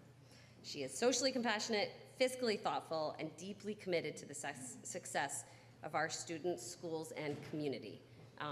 In a way, those are very different groups, and yet we're all united too. It is with great enthusiasm, confidence, and gratitude that I nominate Alexa Anderson for the Concord School Committee. Thank you. Sorry, I won't take it all. Good evening, Tracy Morano, 39 Partridge Lane, and I'm here to second Alexa Anderson of 14 Park Lane. It's my honor and privilege to second Alexa Anderson for re-election to the school committee, a role she's embraced with extraordinary dedication, tireless effort, and a steadfast commitment to the success and well-being of all students and residents in Concord, Carlisle, and Boston. Alexa's a proven leader whose accomplishments demonstrate her ability to lead with integrity, collaboration, and vision. As chair of the Concord School Committee and the current vice chair of the Concord-Carlisle Regional School Committee, Alexa has consistently worked to maintain excellence in our district while advocating for the evolving needs of our students. Thanks to her leadership and advocacy, our district is currently ranked 5th in the state of Massachusetts, a testament to her focus and delivering outstanding educational opportunities for all. One of Alexa's most admirable qualities is her unwavering commitment to the mental health and well-being of our students. She understands that academic success begins with ensuring that students feel supported emotionally, and she has championed efforts to expand mental health resources and support systems within our schools. Beyond her passion for student well-being, Alexa is an exceptional negotiator. She recently led negotiations with the Concord Teachers Association and was instrumental in securing fair and equitable contracts with all 8 unions across both districts. In every negotiation, Alexa has kept the needs of students, teachers, and taxpayers at the forefront, ensuring that decisions are made in the best interest of our entire community. She also played a key role in superintendent negotiations, helping to retain a strong leadership that aligns with the district's goals. Alexa's work extends far beyond what is seen during school committee meetings or what's reported in the papers. The role requires endless hours of analyzing data, preparing for meetings, scrutinizing budgets, and even writing grants on behalf of our students. Alexa undertakes these tasks tirelessly, always striving to ensure that every decision made reflects the priorities of our schools and community. I've personally witnessed the dedication, time, and commitment that Alexa has brought to the Concord School Committee. I think my family hears Alexa's voice in my house more than my husband's voice, but that's okay. But she has done this work with grace and integrity. Generally, over the past few years, nationally there's been a focus on school committees. Alexa's led our committee with honesty, integrity, and a commitment to all of our students, and continues to prioritize our students. Her collaborative efforts have reached beyond our district. Alexa established the Chairs Roundtable, bringing together leaders from 9 area school districts to share best practices and develop solutions to shared educational and financial challenges. This initiative demonstrates her ability to foster innovation and cooperation amongst a broader educational community. Alexa's thoughtful approach to budgeting reflects her commitment to fiscal responsibility. She asks insightful, detailed questions, ensuring that every dollar is spent wisely while balancing the needs of students, teachers, and the community. Her work is a model of financial stewardship paired with a clear focus on delivering quality education. Her leadership has been widely recognized. As chair of the Concord School Committee, she was instrumental in adding METCO representation to our school committee. We were the 4th district out of 33 member districts to add this representation. Just last week, the school committee was praised by METCO CEO Millie Abrahe-Thomas for the district's financial and educational commitment to our METCO students, a reflection of Alexa's dedication to equity and inclusivity. Additionally, Alexa works collaboratively with a variety of organizations and committees in town, school district legal counsel and field reps, and members of the Massachusetts Association of School Committees to navigate complex challenges and bring innovative solutions to our district. Under her guidance, the school committee has become a high-functioning body with clear protocols and goals focused on student achievement and operational excellence. In short, Alexa Anderson works tirelessly on behalf of our pre-K to 22 students and residents in Concord, Carlisle, and Boston. Her leadership, dedication, and collaboration have made significant and lasting impact on our schools and community. It's with great pride that I enthusiastically second the nomination of Alexa Anderson for the Concord School Committee. Let us show our support for her proven leadership, her unwavering commitment to the success of our students and schools, and her dedication to creating a brighter future for all. Thank you.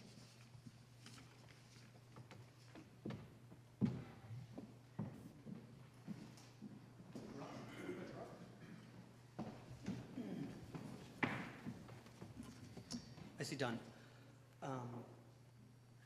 Okay, so I am here to nominate Sandeep Bishardi of 236 Hayward Mill Road. My fellow Concordians, today I have the distinct honor of introducing someone who, like Beyonce, I'm sorry, my name is Matt Boger at 121 Baker Avenue. Come by anytime, doors always open. Appreciate it, sorry about that. Literally always open. Retract, apologies. Good. Today I have the distinct honor of introducing someone who, like Beyonce, Cher, and Madonna, is so iconic, so extraordinary, that he is recognized by just one name, Sandeep.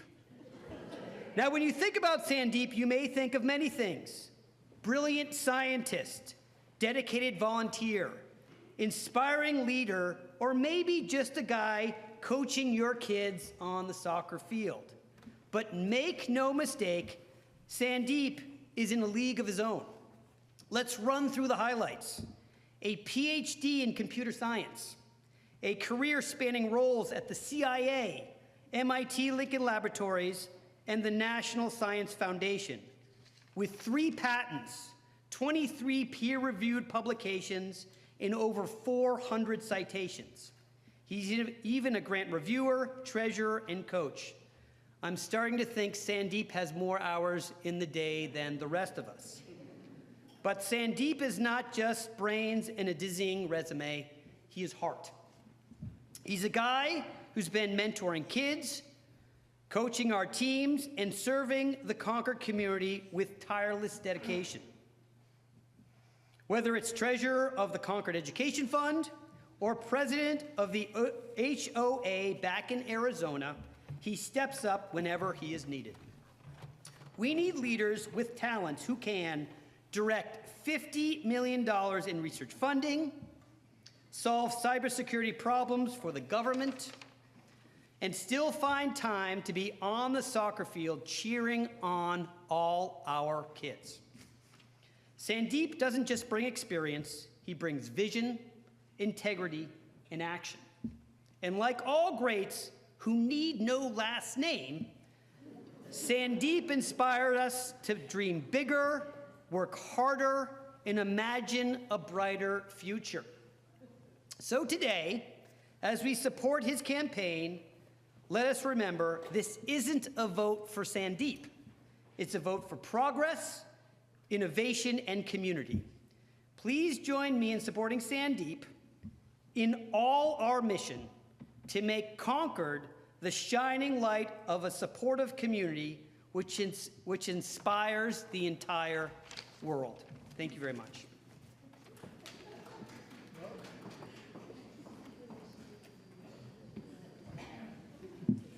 Wow, that's a difficult act to follow.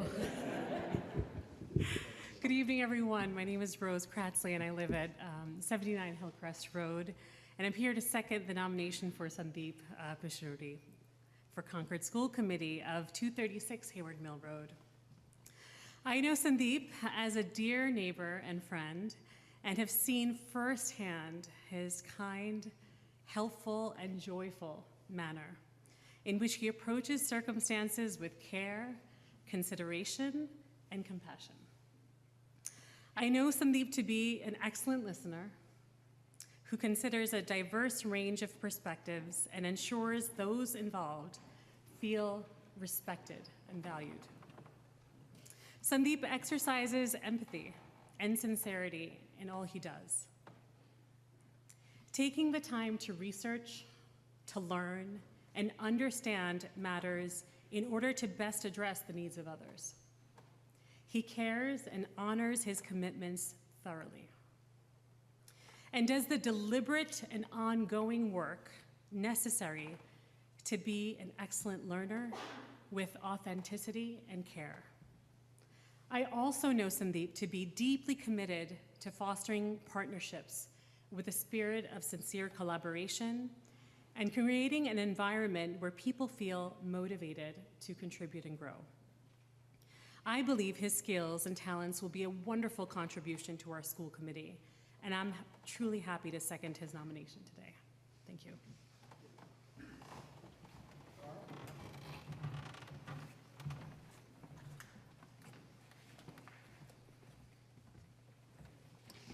So I'm John Kratzley of 10 Edmonds Road, and this might look like Kratzley night because the last speaker was my beloved daughter-in-law, and we've got 2 different people to talk about.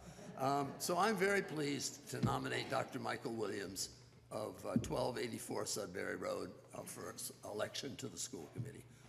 Dr. Williams, who far prefers Michael, has from my view, all the qualifications we seek as a member of our school committee. He and his wife, Clary, have lived in Concord for 32 years. His 4 children all attended the many levels of the Concord schools, all the way through CCHS. Michael is a retired pediatric ear, nose, and throat surgeon who cares deeply and has for years about children.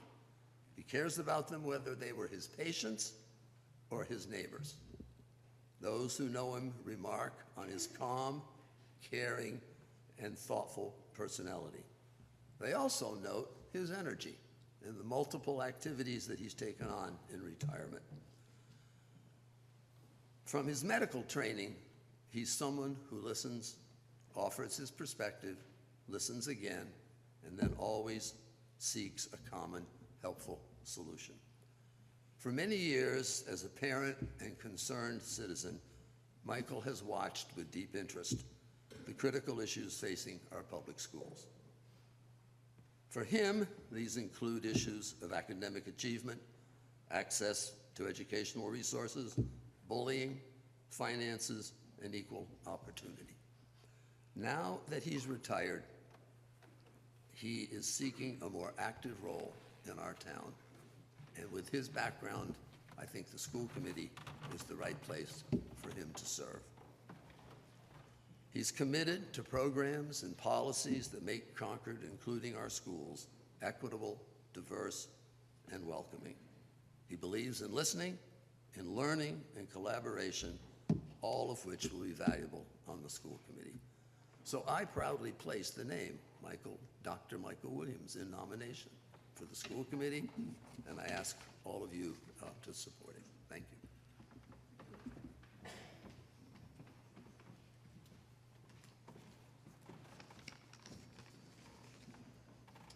Good evening. I am Julia McClure of 2128 Main Street in Concord, Mass. It is my honor to second the nomination of Dr. Michael Williams as candidate for school committee. Dr. Williams, who I know as Michael, is committed to educational excellence and a culture of continuous improvement. Michael lives and breathes the kind of leadership, engagement, and thoughtful planning needed for this work. His career as a pediatric surgeon means he will be the kind of leader we can trust to work for the best interests of our children and our community. I am thrilled that he has decided to run for this office. Michael's candidacy is an invaluable opportunity for Concord. Thank you. Thank you all. Are there any other nominations? Hearing none, I declare Alexa Sandeep and Michael as the 2025 caucus nominees for position on the school committee. Please stand and be recognized.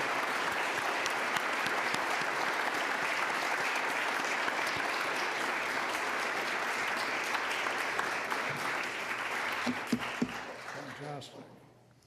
If anyone who was not nominated tonight is interested in running for office, the last day to file nomination papers with the town clerk is Tuesday, February 18th at 5 p.m. You will need to gather at least 50 signatures of registered voters, and the town clerk has blank nomination papers available in the town clerk's office. The League of Women Voters will be sponsoring a candidates forum on March 16th from 2 to 4 p.m. here in this hearing room. All candidates running for office, the annual town election is held on April 8th. So before we close, will all the candidates who were nominated by the caucus please proceed to the candidates registration table over on my left to accept the nomination and collect campaign finance material. May I have a motion to adjourn the 2025 Town Caucus? Is there a second? Second. All those in favor say aye. Aye. The caucus is adjourned. Thank you all for coming. Can I have a motion to A motion to reopen the select board meeting of January 27th? Second. All in favor? Aye. Aye, great. We're going to resume with a discussion of the 250th Executive Committee Transportation Plan. Rob, do you want to come up and talk with us, please? Town caucus is a tough act to follow, but I'll do my best. I know. Rob Monroe, I know. 1400 Lowell Road, here representing the Executive Committee for the Concord 250th. What you guys have in your packets is an update of where we stand with transportation for the weekend of April 19th, 2025. Yep, that's, I think that's good. there we go. Both for in-town transportation, but also for cross-town or inter-town transportation across the 4 Battle Road towns, plus Minuteman National Historic Park. I wanted to start briefly just with the goals of our transportation philosophy holistically. The goal has always been for people to utilize public transportation as much as possible. We've been very fortunate to have really, really strong partnership with the MBTA since day one. As you can see in the packet, they're going to double their service on Saturday, April 19th. They've offered ADA accessible platform here in Concord as well, which is going to be really exciting. And they're also helping us with a marketing strategy so that it'll be another avenue to get information out about how to get to Concord through public transportation. And we're fortunate that the MBTA is working closely also with Lexington, as well as Arlington as well. So between I would say the 3 major towns with events that weekend, we have a very strong partner with the MBTA, and we'll hope that people coming from outside of our towns will utilize that to get into our towns. I'll start with the regional transportation plan, which I had shared in this packet and with others before. We went to bid for a regional transportation plan that would help open up parking lots outside of these 4 towns, so people would park in one of 4 designated parking lots.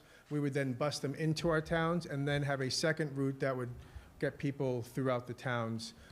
That bid failed. It was too expensive, full stop. And so... so sorry, people responded, it was just really expensive? People responded, the bids that we got back did not satisfy the requirements for a bid, and they were too expensive. And so we spent some time over December and early January going back to the drawing board, looking at the funds that we had and trying to reframe that regional transportation, working closely with public safety, and decided on the current bid, which is out, which will come back this week, which is really a regional transportation plan securing buses that go from Concord to Lexington on a continuous route, and then going from Arlington to Lexington on a continuous route. The Concord-Lexington route was inclusive of Minuteman National Historic Park. There are 2 stops. And so the idea is we want people to get here, right? Public transportation being ideal. And if they're here, once they're here, if they would like to go between the different towns, we can get them to those towns with the transportation that we have that we'll hopefully secure with this bid. From an in-town perspective, we recognize that we will need to get friends from West Concord to Concord. We need to get our Lincolnites, our Lincoln friends from Lincoln to Concord.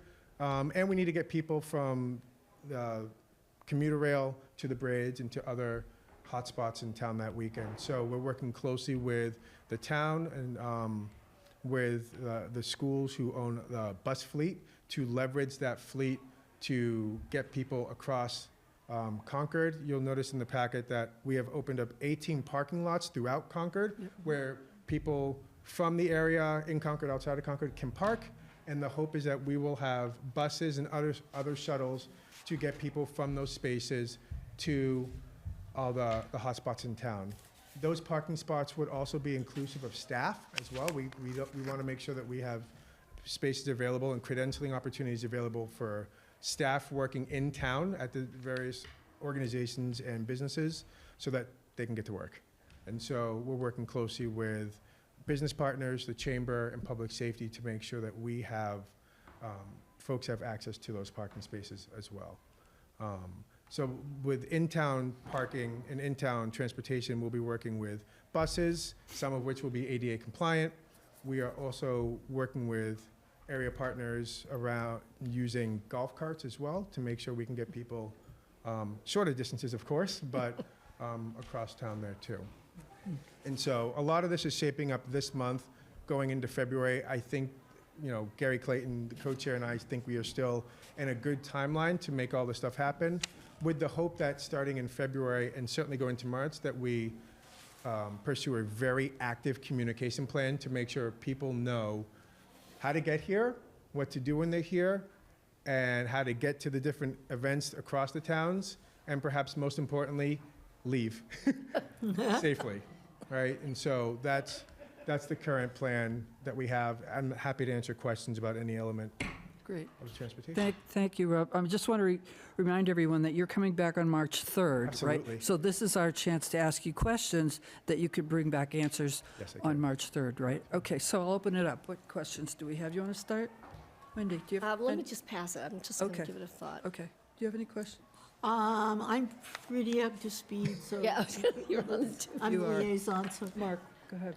I guess I had two thoughts. Is there any possible opportunity that the MBTA themselves could respond to the busing that's a bid good and question. utilize those kinds of buses, those buses? So we have, we sent out a letter on behalf of the IMA teams, the 4 Battle Road towns, to the MBTA soliciting Yeah. bus support. Yeah. And we're going to have to send another letter. We've not yet heard back from them on that. We've been focused that relationship on the commuter rail, but I think we need to push a little bit. Okay. In terms of if they're able to respond to the bid, I don't know if that's the case. So I'm the town's representative to the MBTA Advisory Board, so that might be, I'd be happy to also help with the communications there. And it occurs to me that our legislative representatives are pretty effective as well at getting the attention of state agencies, so that might also be an avenue. The other thing that I noticed, and for those watching at home, page 42 of our packet, if you live in Concord anywhere north of Route 2, you are an affected area from the perspective of road closures that you should probably understand. And I think that we probably need to make sure that we communicated about that to our own residents who may feel like, well, I'm way over at the far end of Barrett's Mill Road or up on Monument Street somewhere and can come and go as I like, maybe not so much. No, that's very true. And I think to your point, Mark, we will have to communicate that very thoroughly.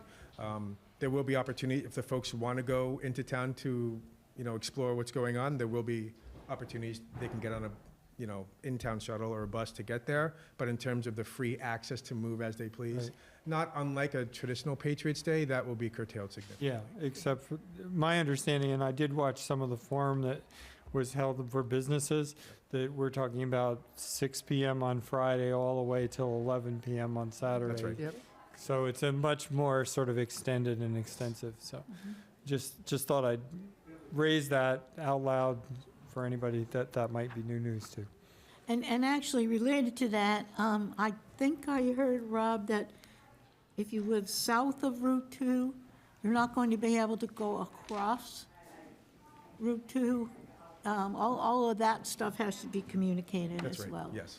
So this page 42, I think this is page 42 with the roads, and it has the dates and everything. It doesn't talk about south of Route 2, but it does have all of this limited access. It's a really good map that Diane and Rob, you're probably planning to publicize a lot. Certainly, yeah. Right, okay, great.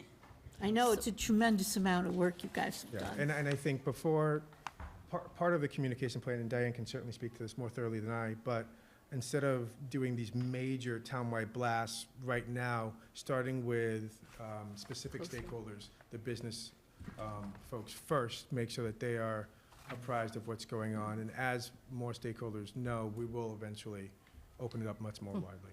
Great. Cameron, do you have any questions? So first off, it's a lot of work, so I know that, so thank you. And I also only know enough to know that these things are very complicated. And so my only question is just, do we have like logistics experts, like people from the state that have kind of reviewed this plan or helped us put together this plan? Because I know that if you're not in it and have a lot of experience, there's just stuff you might not know to sort of think about. So I'm just curious about that. Easy answer is absolutely. I'll speak specifically to the public safety component of things. We have, Fred Ryan's our public safety lead and his decades of experience, and we've leveraged that, and also our partners with MEMA. Yep. Right, so they've been very helpful across all 4 Brattleboro towns. They have 10 working groups through MEMA. MEMA ran the Until Help Arrives training we did, what was that, 2 Saturdays ago, maybe?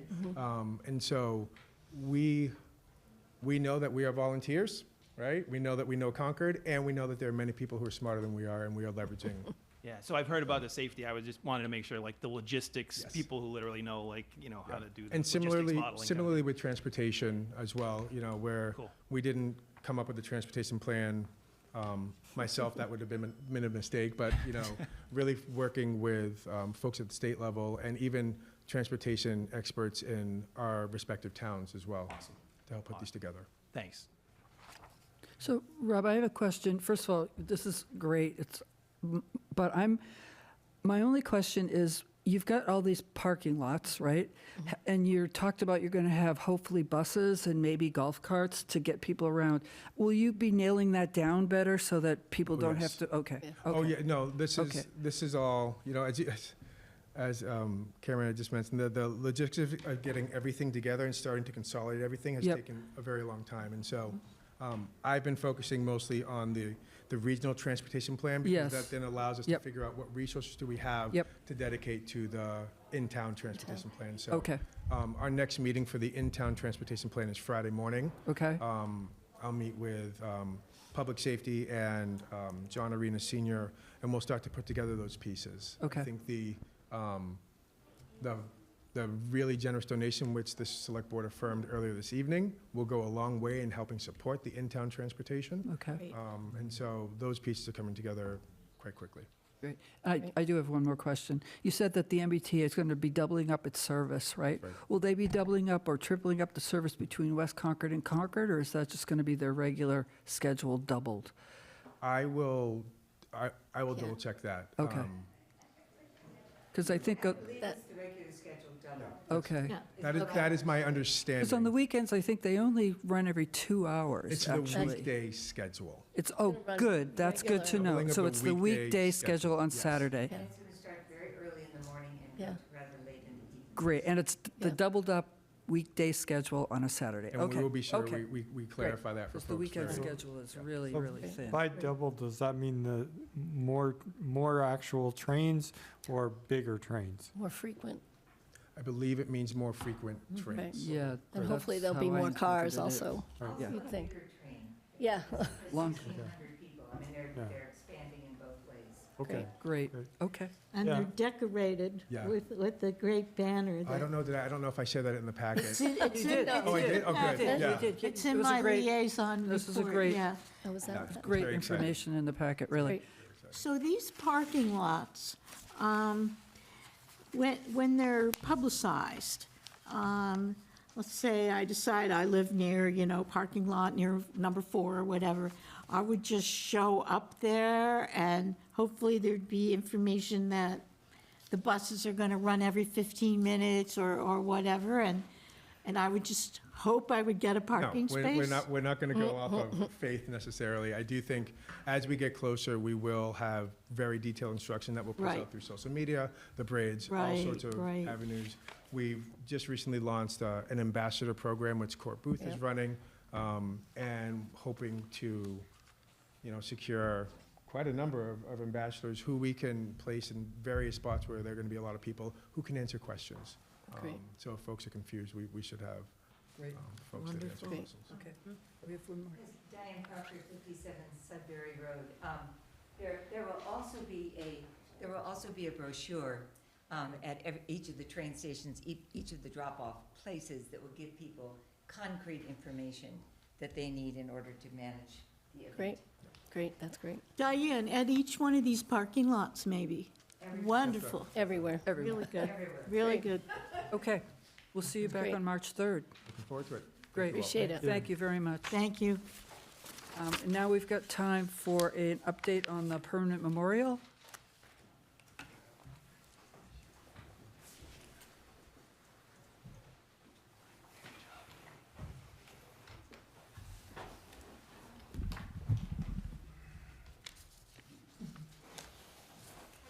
Somehow that made the permanent memorial look much easier. So we just wanted to, my name is Joe Palumbo, and this is my colleague. I'm Holly Reeve, And 429 Williams Road. we've both been members of the Permanent Memorial Committee for about 2 years. And we just want to give you a very short update Great. and a little bit of history so you kind of understand where this is coming from and sort of how difficult this is. So the first thing to note about the Permanent Memorial, it's not designed, whatever we do is not for April 19th, 2025. It's because of April 19th, 1775, that the hope is that whatever gets created, there's nothing going to be ready in April, right? This is a long-term process. We have to engage with the community. And the one thing I think we've learned is making a memorial super difficult. So can you go to that next picture? Just to remind ourselves, that was the very first monument Concord ever made in the Battle Memorial. They started it in 1825 for the 50th anniversary. There was so much discord in the town that the first one they built, they lit on fire and burnt it. And they didn't actually complete that memorial to 1837. So it took them many years to do that because there's a lot of discussion and debate about where to put it. It was supposed to be in the center of town. It ended up being put at the Old North Bridge, which wasn't there, but it was on the shore of the river. And there was a little committee about who was going to put the saying on it, and so many people submitted that they couldn't decide. So if you ever go and read it, you'll find it seems very disjointed because they took a sentence from every person who put it in. Really? And can you go to the next slide? That's all we had for years. That's how most people from most of Concord's history remember this as a little memorial next to a river with no bridge. It's not till 1875, the coming of the 100th centennial, Concord tries again to build a memorial, and then we had a lot more luck that time, right? So that's the next slide. We know the memorial that we're used to. Daniel Chester French's Minutemen, very popular, worked out well, 1875. That's the one we know. Since then, one interesting fact about how hard this was, it was a competition, a young Concordian, Daniel Chester French won it. He became so popular that a few years later, Boston wanted to put a memorial in. Can you go to this next slide? The Paul Revere Memorial. He actually lost the competition to somebody else. But just to show you how hard memorials are, that memorial in Boston was designed, approved in about 1889. Just in your head, how many years do you think it took before it was installed? You don't have to say it, but just think, what's a good guess? How many years would it have taken from 1889 till they actually got the darn thing in? Can you go to the next slide? It's 1940. It took them 50 years to get it in. So I just want us not to feel bad that it is going to take a long time to figure this out. I was wondering why those pictures were in here. Well, Just that's them gotta putting say, it in I just- 1940. I just thought you could, you guys never get any appreciate history it. at select board, so we thought Yeah. we'd give you a little history. Okay, go ahead. So what we're dealing with here in Concord is in 1900, that was the 125th anniversary celebration. We had an old dilapidated building in the center of town that was formerly the Middlesex Hotel. That's pretty much the spot we're looking at now. We call it Parcel 1693. It's that section of town across the street. In 1900, I don't know, 6 to 8 well-meaning Concord citizens ponied up their own money to have that building dismantled because it was a fire hazard. There were vagrants living in it. They dismantled it and filled in the hole all in about 3 months, so that by April 19th of 1900, it was gone. They donated their own money. At the next town meeting, however, they did go and ask the town to be reimbursed, and they were reimbursed. Sort of a gift to the town, but not quite. But that spot was designed for the municipal purpose over time.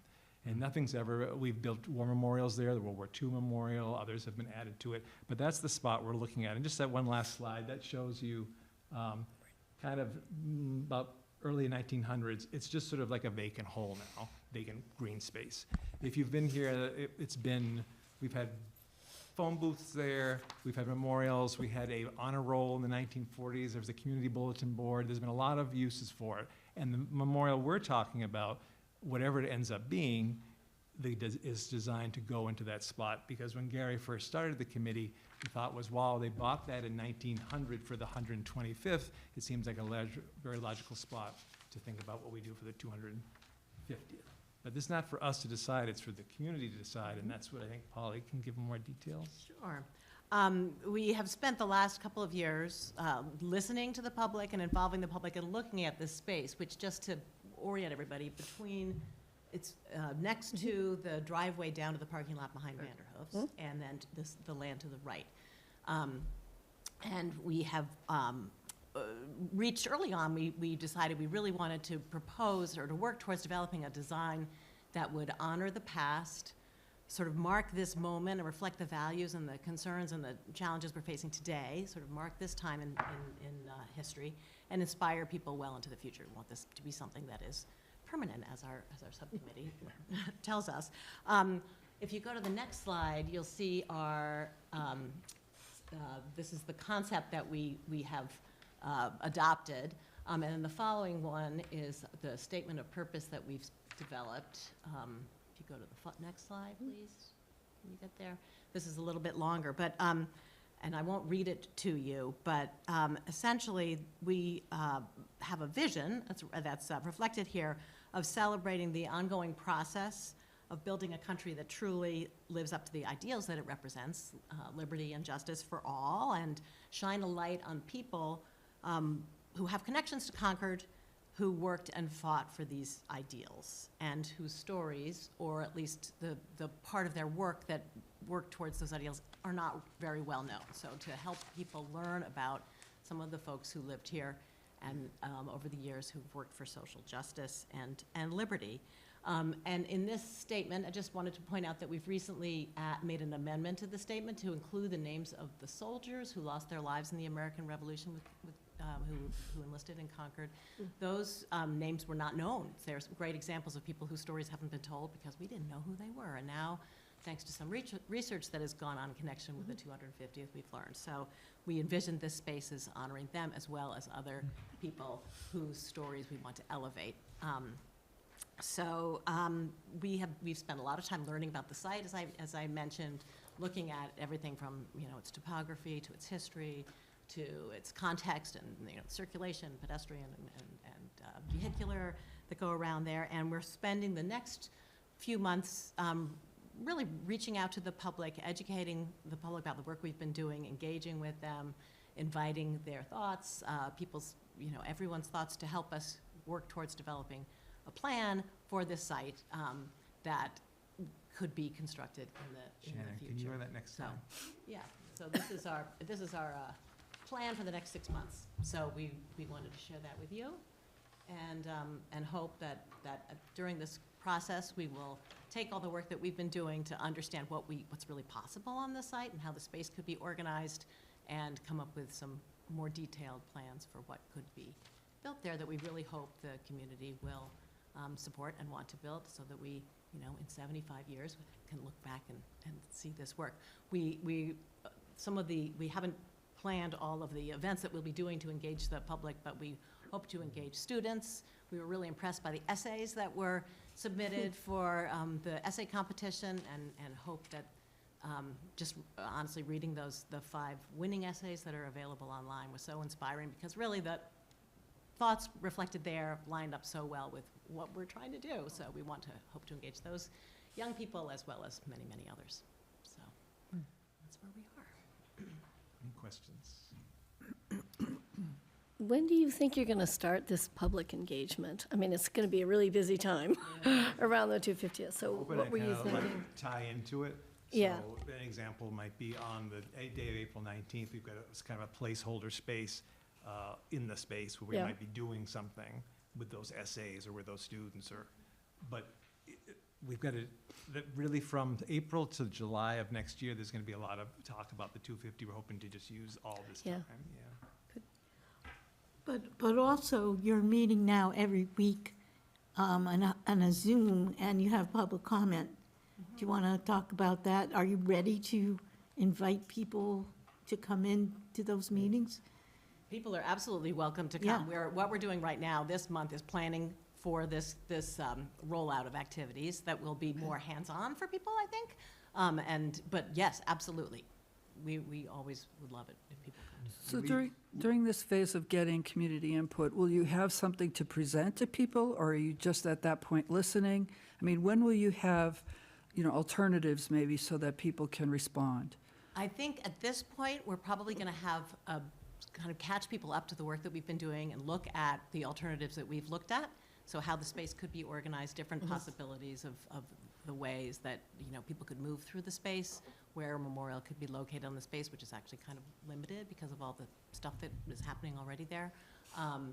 And get some, and really start to get feedback. So we don't have a plan, a detailed plan. We have conceptual work that has been done as sort of schematics that we'll be sharing with people. I think we want to make space for people who may have other schematic ideas or Right. other, so that we get more than one to have people talking about. So is there a proposal on is it both like you mentioned, kind of the layout and how people walk through, as well as what the actual memorial might look like itself? I mean, are there different options on the memorial that you've developed? I would say, not yet. We have one concept design that has been prepared, but we don't think it's going to be it will change. I mean, it's one that we have, that is something that people can respond to and have been responding to. Okay. And we expect that there will be other ideas Other that come options along. or something? Yeah. Okay, And got it's it. really very conceptual. We really have spent most of our time looking at the space and how you can.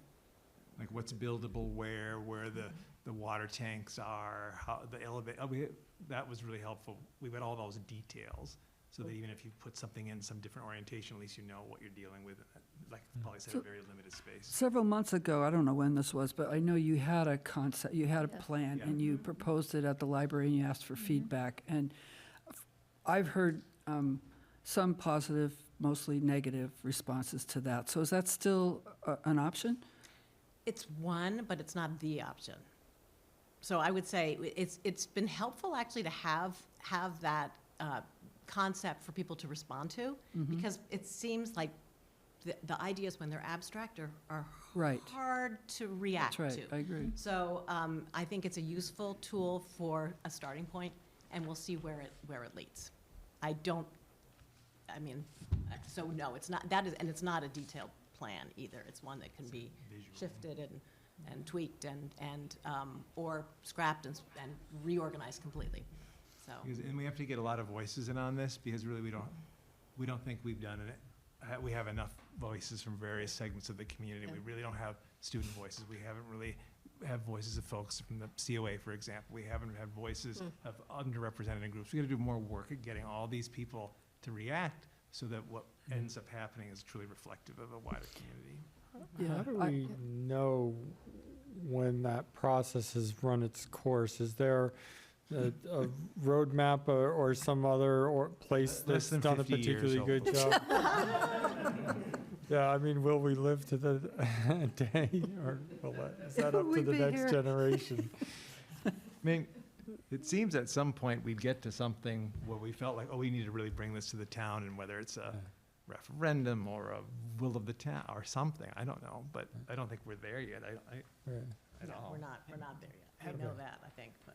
But you even So- have sort of a timeline for I mean, when how the you world- want to collect input? When the world and- was perfect, we said, oh, maybe it could be for July 4th, 1776, 2026.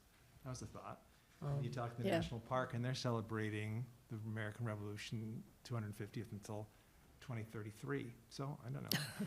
Maybe for 2035, when Concord does a celebration, maybe by then we'll have, I mean, that's Was something it- we're gonna have to figure out as a community, I think. But you have a 6-month time frame for getting input Yeah. right Right. now. Okay. That's our plan, that's our hope. Okay. Those three things: raising awareness, engagement, and get some support for So- even building. Because conceivably, someone could say, we don't really want to build on 1693. This should be in West Concord. West Concord's the future, and we should have a new memorial there. I'm just making that up, but that could be like what we hear. Yeah, I was about to ask that question. So is it the recommendation of the of the committee as it exists to use this particular location at least, so you've gotten that far in your thinking. Yes, and I would say presumably- it is. We've been Okay. focusing on this for a couple of years now. And the reasons that we like it so much is that it's in the center of town. It's Yeah. where we have, if you're standing on that site, you can see so many significant things, places in Concord's history connected to this anniversary, but also to other important events. And it's very central. So we like it for that reason, but it may not be the only place in town. We but call it that's one of Monument the- Square. Exactly, so it's sort of. Not there, but yeah. Yeah. I'm really encouraged that you're actually going back to the drawing board and starting and getting Okay. more voices. Thank you. So can I ask, have you engaged with the Historic Commission and the Historic Yes. Yeah. District? They're regular guests at all our meetings. Okay, so yeah, I just wanted to make sure that they're Appreciate it. included in the whole process. Great. Okay. Well, look forward to hearing when those forums are. Yeah, that- When you put that we'd plan like- together, I think that would be helpful. See that. Great, thank Yeah. you. Thank you Great, for the update. thanks. Okay, next on our agenda is the draft article for the home rule petition for remote participation. Eric, welcome. Hi, good evening. Eric Moore, Town Meeting Study Committee. So our ask of the, thank you. Our ask of the Select Board is to approve our draft warrant article for this coming warrant for Town Meeting 25. It is as it is in the packet. Yep. Thank you. Happy to answer any questions you have. Great, thank you. So Go ahead. for those people that are attending that might not have actually read the packet, as I'm sure all of us already have, do you want to just summarize what the purpose of the article is? Sure. So perhaps the biggest change that we can make to town meeting to allow for more participation from folks who have a hard time getting to meeting would be to open up town meeting to remote participation and voting. In order for that to happen, though, the legislature needs to move to allow that. And the sort of chain of actions is that a home rule petition needs to be submitted to the legislature. If the action of the legislature is Concord specific, a home rule petition needs to be passed by the legislature. That petition needs to be approved by the select board, and town meeting needs to ask the select board to make that approval. And so last year there was a citizen petition for a home rule petition for remote participation. Action on that was deferred to consideration by the forming town meeting study committee. We've done our work. We have really strong support from the community for remote participation, and now we're coming back to the select board to put a new article on the coming warrant to allow this process to begin. Thank you. Thank you. So, Eric, is this, I understand other towns have put in a home rule petition for this. Is that correct? In past years, yes. Right. yeah. So is this the same language pretty much that the other towns have? Substantively, yes. I think there may be some differences in terms of details, but the substance is the same. How many towns do you think have put in altogether? I can speak, and I may ask Eric Van Loon to corroborate. But in substance, Wayland, for sure. Right? Lexington has a different petition for the representative town meeting. And I believe that, those are the ones that I'm really confident about. Okay, well, the reason I'm asking, I'm just trying to, we've heard on other home rule petitions that if a lot of towns have pretty much the same request, it can go through, it has a better chance of going through than when each town has their own specific thing. So that's why. Yeah, I think that's our working understanding. Based upon Eric's research and the conversations he's had with people who've worked in this before, including our representatives. But I'll say that the ask here is simply to move this forward for town meeting this year. Right. I think the process beyond our submission is terra incognita, in a sense. I mean, we appear to have the support of our representatives and state senator, but I have to defer to their knowledge. Right. Yeah, I think having done that groundwork is really helpful to know that that's the right thing to do when we have support. One of the questions, I went looking at Wayland, trying to figure out if this was the same or not, and it was close. And it was interesting when I read Wayland's, and I don't know what the committee's perception is, but they did acknowledge it would take a good 6 years on average to get any home rule petition through. And they also suggested that maybe the max that they might get for participation was only 18% still, even though they were doing it. That was something that I read in an article, that they knew they could increase it. So I just hope that we're realistic as we present this to town meeting. I'm in support of it, for sure, but we should all be realistic about what we might expect. Thank you. I think we have some data too from the survey that we did too. Oh, yeah, that everyone's widely in support of it, it seems like. Well, no, that Yep. just might sort of help put it in Yeah, context. yep. You know, what We just don't people- want- how they responded to this. Yep, that's important. One thing I would offer up is some of the conversations that I've had from members of the public suggest that there's a potential for some confusion between this petition and our plan to use clickers for the current meeting, and whether or not, clickers is remote participation. And so I think it's just a messaging thing, that it makes sense to communicate clearly that clickers are electronic voting at the in-person town meeting, and this is a request for the future to potentially be able to hold our meeting in a hybrid or a virtual format. Yeah. Thank you. I've never connected a clicker to a TV remote, but Yeah. Oh. They are. To your point, it's one thing we have full control over. Yes. How we Right. vote in the Yeah. town meeting. This is not something we have full control Right. over. This is Yeah. a request. Yeah, it's something. the beginning of a process, Correct. which may lead to the capability to do this in the future. Yeah. Yeah. Yeah, emphasis in beginning of a process. Yes. Yeah. While we're at clickers, have we made a decision about using clickers for all votes or just counted votes? We're going to address that in the committee meeting tomorrow. Okay, Yeah. okay. Just wanted to know, so it's still an open question. Yes. Great. I hope you will use it as much as possible. That's I do important. have some Oh. updated Oh. information on the cost of clickers, and I'm glad Mark brought it up, because I'd like to, I was going to bring it up either under ARPA or Okay. Town Manager's Report, but if I could just throw this out so you have it for the meeting. So Amalia McCaffrey, who was here several meetings back to talk to you about clickers, went out and contacted the 3 vendors working in this space, and she received, the request was the cost of clickers for 3 days at town meeting, including the on-site technical support and all of the hardware and everything, for 1,300 voting devices. So she spoke to Meridia, which I think is the company that Carlisle and several communities are using. The lease cost that she got was $18,495.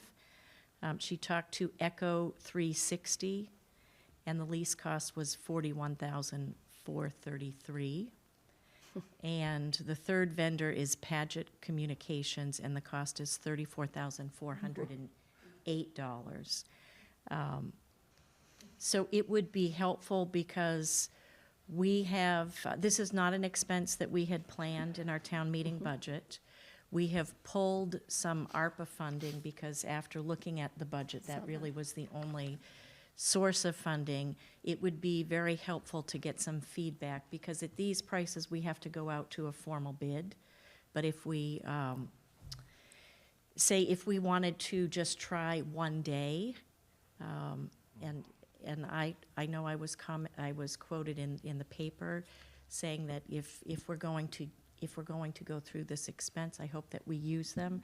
I do hope that we use them, but I do understand that there is some level of uncomfortableness in using them.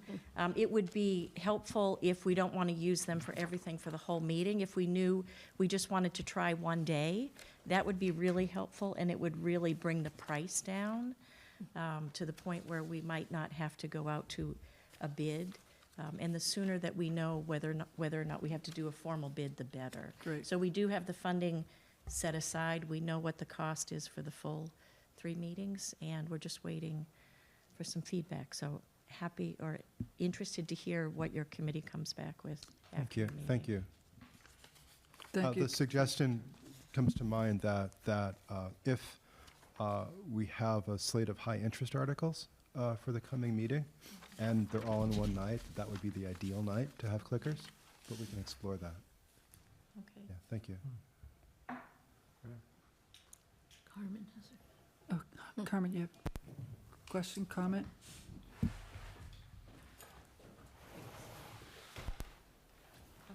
Just wanted to note that it's been brought to our attention by a citizen that the town of Chatham did quite a bit of research on this and discovered that at least one of the companies will apply your lease fee to a purchase if you want to do it that way. And I did forward that information to Amalia. And in addition, 1,300 clickers? Well, that's what she quoted because that was the highest level of attendance in recent history. So that feels like too many to me, and the cost will come down a lot if we don't have that many.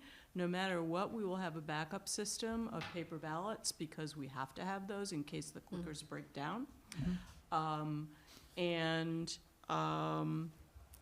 You know, at 1,300 clickers, we also would need to know that's definitely an overflow space. And I don't know that we've got the range on, that's a really interesting question. Okay. Whether that would work, whether it's even realistic to think about 1,300 clickers. The other thing is that we know that Carlisle, if we rent the same clickers that Carlisle has already drafted an agreement to loan their clickers to other towns, which they've already done.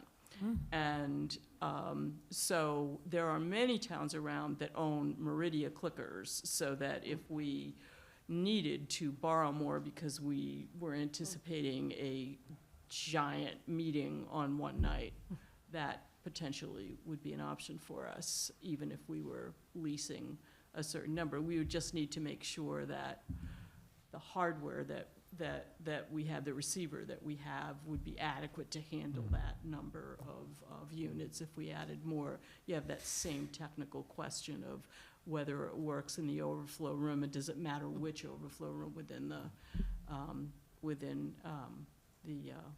high school. But I don't think the cost needs to be quite that high.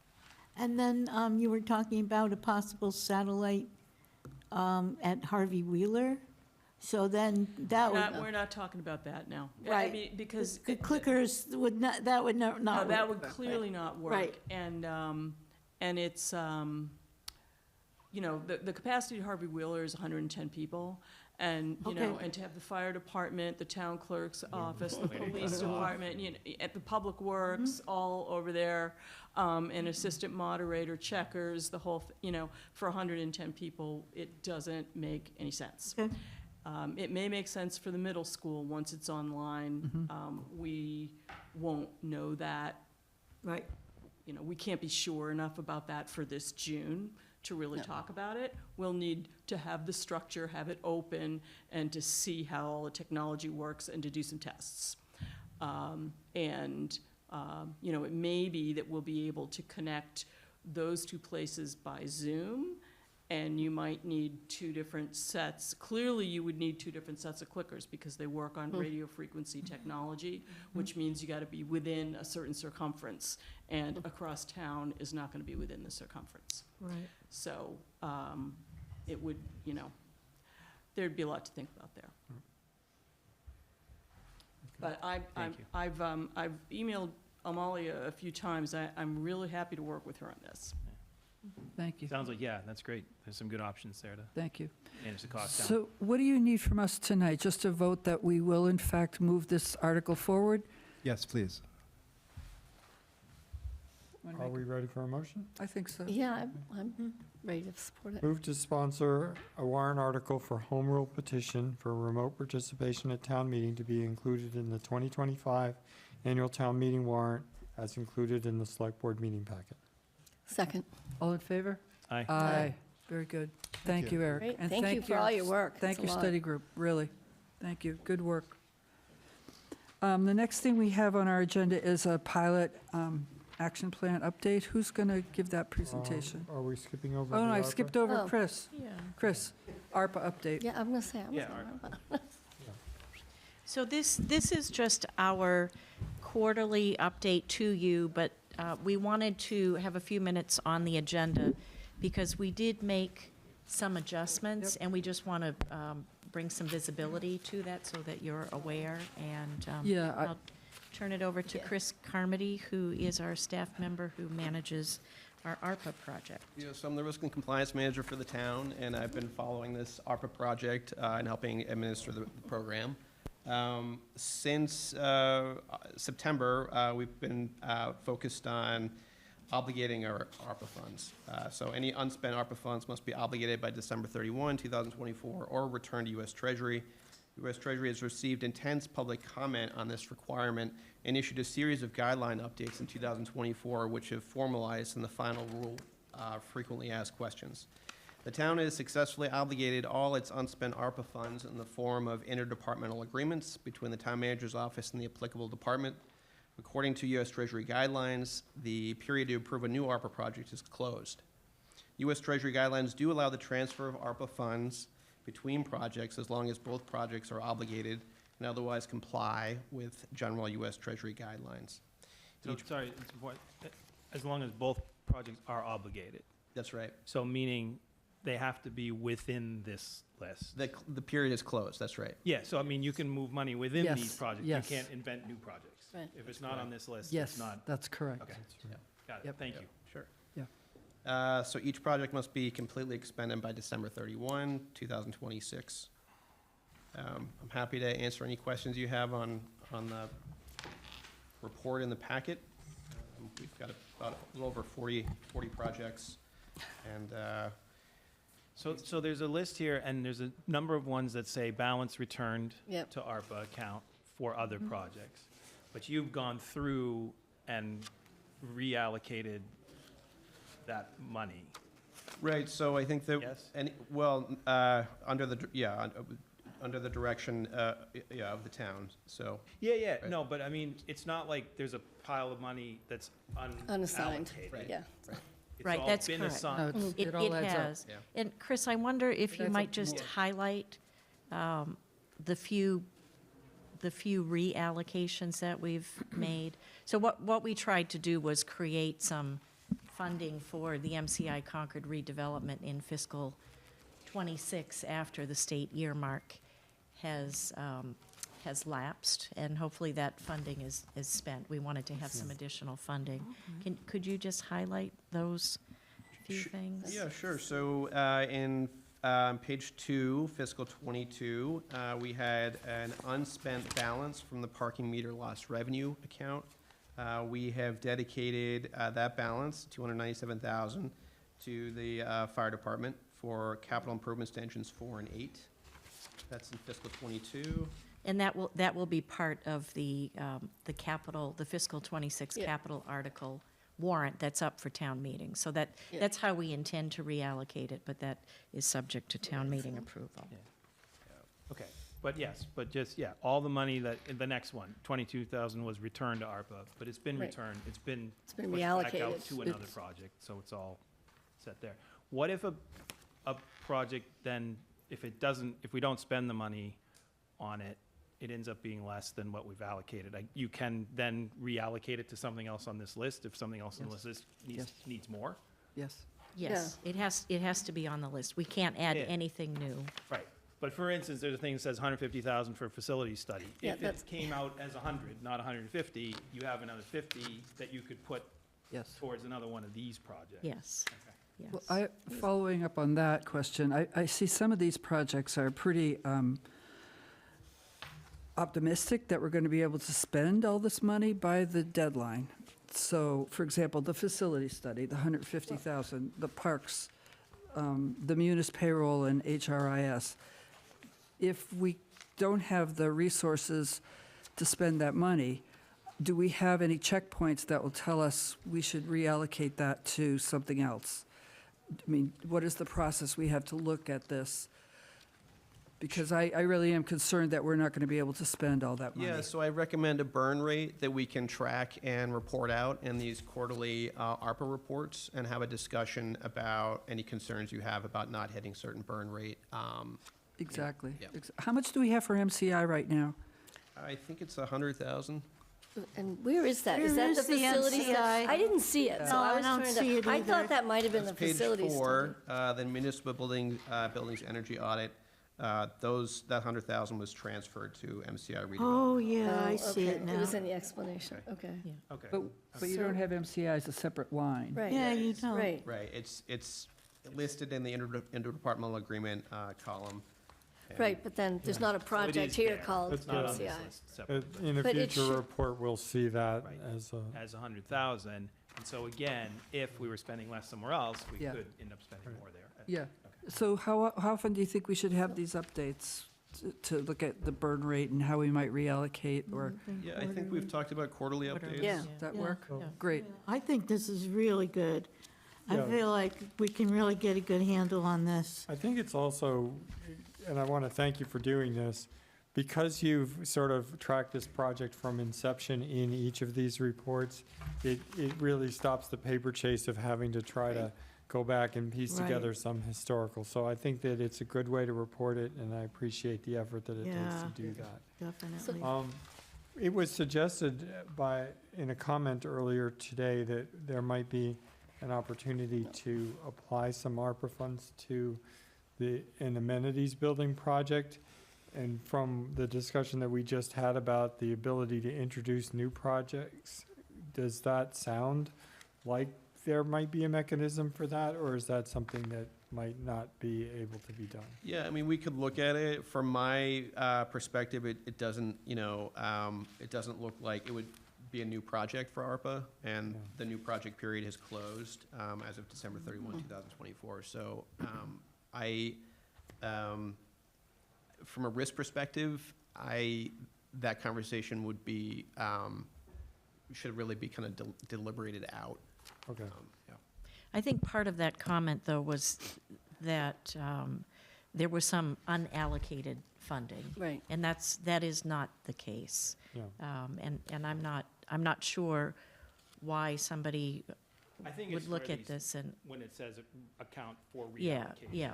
Right. Whether, Yeah. I don't know, I'm just guessing that Mm-hmm. the question is whether, Mhm. and we've answered that it's yeah, not sitting in a pile. Right, there's nothing. If you add up all of the allocations we have, it's more than right now, it's more actually than we got. But you reallocated it already, based on the notes. Yeah, it's also Yeah, true but- that if you've been tracking this for a while, in prior years, there were unallocated Yeah, funds yeah. because we hadn't That's right. actually And you- fully allocated that. Yes. So I could see how somebody could draw that conclusion. And is this the full list, what we have? It is, but Chris, I think you made a comment to me that we are oversubscribed, and intentionally somewhat oversubscribed, Yep, because we you're- know some things aren't going to move, so we have to track that as well. But Right, something like right. $1 million for the Baker Avenue culvert is an estimate at this stage of the game. It is, Right. it is. It is Right. an estimate, It is. yes. So under transportation, there's 11,000 some odd going to the Route 2 Rotary Engineering Study, which, But there's also 84,000 to the Route 2 corridor right, engineering I'm study. wondering, is that the same? Well, because it's quoted as a Route 2 rotary, right? Is that the Yeah, same as the because corridor that study? corridor doesn't sound exactly the same thing. Well, that was one of my questions. I don't know if this 11,000 is part of. Right, this that's my other one or question. not. That was one of mine. Yeah, I believe that the town engineer has either used that allocation from page 3, row 2, and then the other, I think 84,000 is the total ARPA, I think. So I'll need to double check. Yeah, I mean, when we reviewed it, it was originally 50,000, and then they said, he said, another 35,000 would have been good, and so we said we would support that. So I didn't know what that other Right, 11,000 was. and some of this relates to the Stantec study, I think. Yeah. This is a large study, so he's got a breakout of funding sources for his project that I would be happy to describe. That would be great, Yeah. because I've been confused about that for a while. That'd be great, thanks. And then, I guess, Carrie, to your point, the other question I had was, it looks like there's two places where there was clickers. There's 10,000 here and what was identified, but then there was 23,000 coming from another. Yeah, so we, Is it 33? the only place that we felt that we could take it was from the allocation that was originally set aside for Strategic. strategic Yeah. planning. So depending on what option we go Okay, forward with the clickers, we may be able to pull some of that money back. okay. Yeah, so it looks like there's 20. It's like 33. Yeah. Yeah. Yeah, or, right. Yep. We'll see. I mean, some of that, meaning you could get into this and then say, if there's money left over, do we want to use it to buy clickers if we like them? Yeah. Yep. Or maybe there wasn't money left over, right? So, Yeah, I want to remind everybody that it's actually up to the town manager how this money is spent. And the fact that we're getting this update and asking for our opinion is, we're grateful to that. We're grateful for the work. We're grateful for the transparency and the schedule. Right. And we recognize that the respect that you're offering to us by asking us Right. for our thoughts. Where is I that appreciate that. 23,000 for the It's in the clickers? strategic, it's on the, What page is that? page 3, oh, no. No, wait, I That just page, had it. that page 7, so we Page we got a 5. quote for 30, no. I think 33,250 for the middle quote for the clickers, But and on that's what the we used. page 5, the first item. Oh, yeah, was there it under- is. So it says I see, 1,700. I see, okay. 23,000. It's 23,250 that's left. 4. Okay. That's great. Thank you, for the Chris. details. Thank you, Chris. Yeah. Very helpful. We'll see you in a quarter. See you in a quarter. Okay, pilot action plan. Good evening, Anthony Insaldi, Chief Financial Officer. Provide you with an update on what our plan is moving forward with regard to payment in lieu of taxes. I want to thank Amanda Amanda Moore from Kerry's office, who did all the work in pulling this all together, and Kerry and I give her the information, and she puts it together, so it's a huge help to us. Going through the presentation real quick, and you can stop me if anybody has any questions, because I know we're running late. First of all, next slide, Sharon. The overview of the pilot program. I think everybody realizes what the pilot program is about and why it matters to Concord. Next slide, on the current status, talks about the existing contributions that we received and then the milestones that we've reached to date so far. And those include the policy adoption that you adopted in November, the review of the properties and the comprehensive analysis that we did, and then to prepare for this meeting as well as to prepare for our outreach moving forward. Next slide just talks about the various categories and total assessed values and what we'd be looking at. You've seen this before. So when you see the tax at the 25% is what that's the goal in trying to recover. Next slide. Our outreach prioritization criteria. Look at the high-value properties, how they're prioritized, the institutional significance, focus on major educational and healthcare institutions, and then willingness to participate. So what we mean by that is, when we send out these letters in April, we're really asking the nonprofits to reach out with us and partner with us. I think you've expressed, and the community certainly expressed, the having nonprofits and to a community is a great it's a great plus for the community. But the services that we provide is really we're stretched thin as far financially. So really asking them to partner so we can continue to provide the great services that we do, which also they benefit. So we're really looking for a collaboration and work together, and that's what we mean by that. Next slide. I think before in November you asked about what it would look like based on 100% being taxed at the 100% of the assessed value 50, 25, and 10. Obviously, 25 is our focus, but it just goes to show you that if we were taxing all of those institutions up there, you know, that would mean over $5 million, almost $6 million in tax revenue. And again, we're focusing on the 25% because that's what the policy said and the amount we're looking to try to partner and recover and get some assistance. So in the next slide, our implementation plan is for the first quarter of '25. We're going to continue to work on the materials that we're going to plan on sending out to the nonprofits.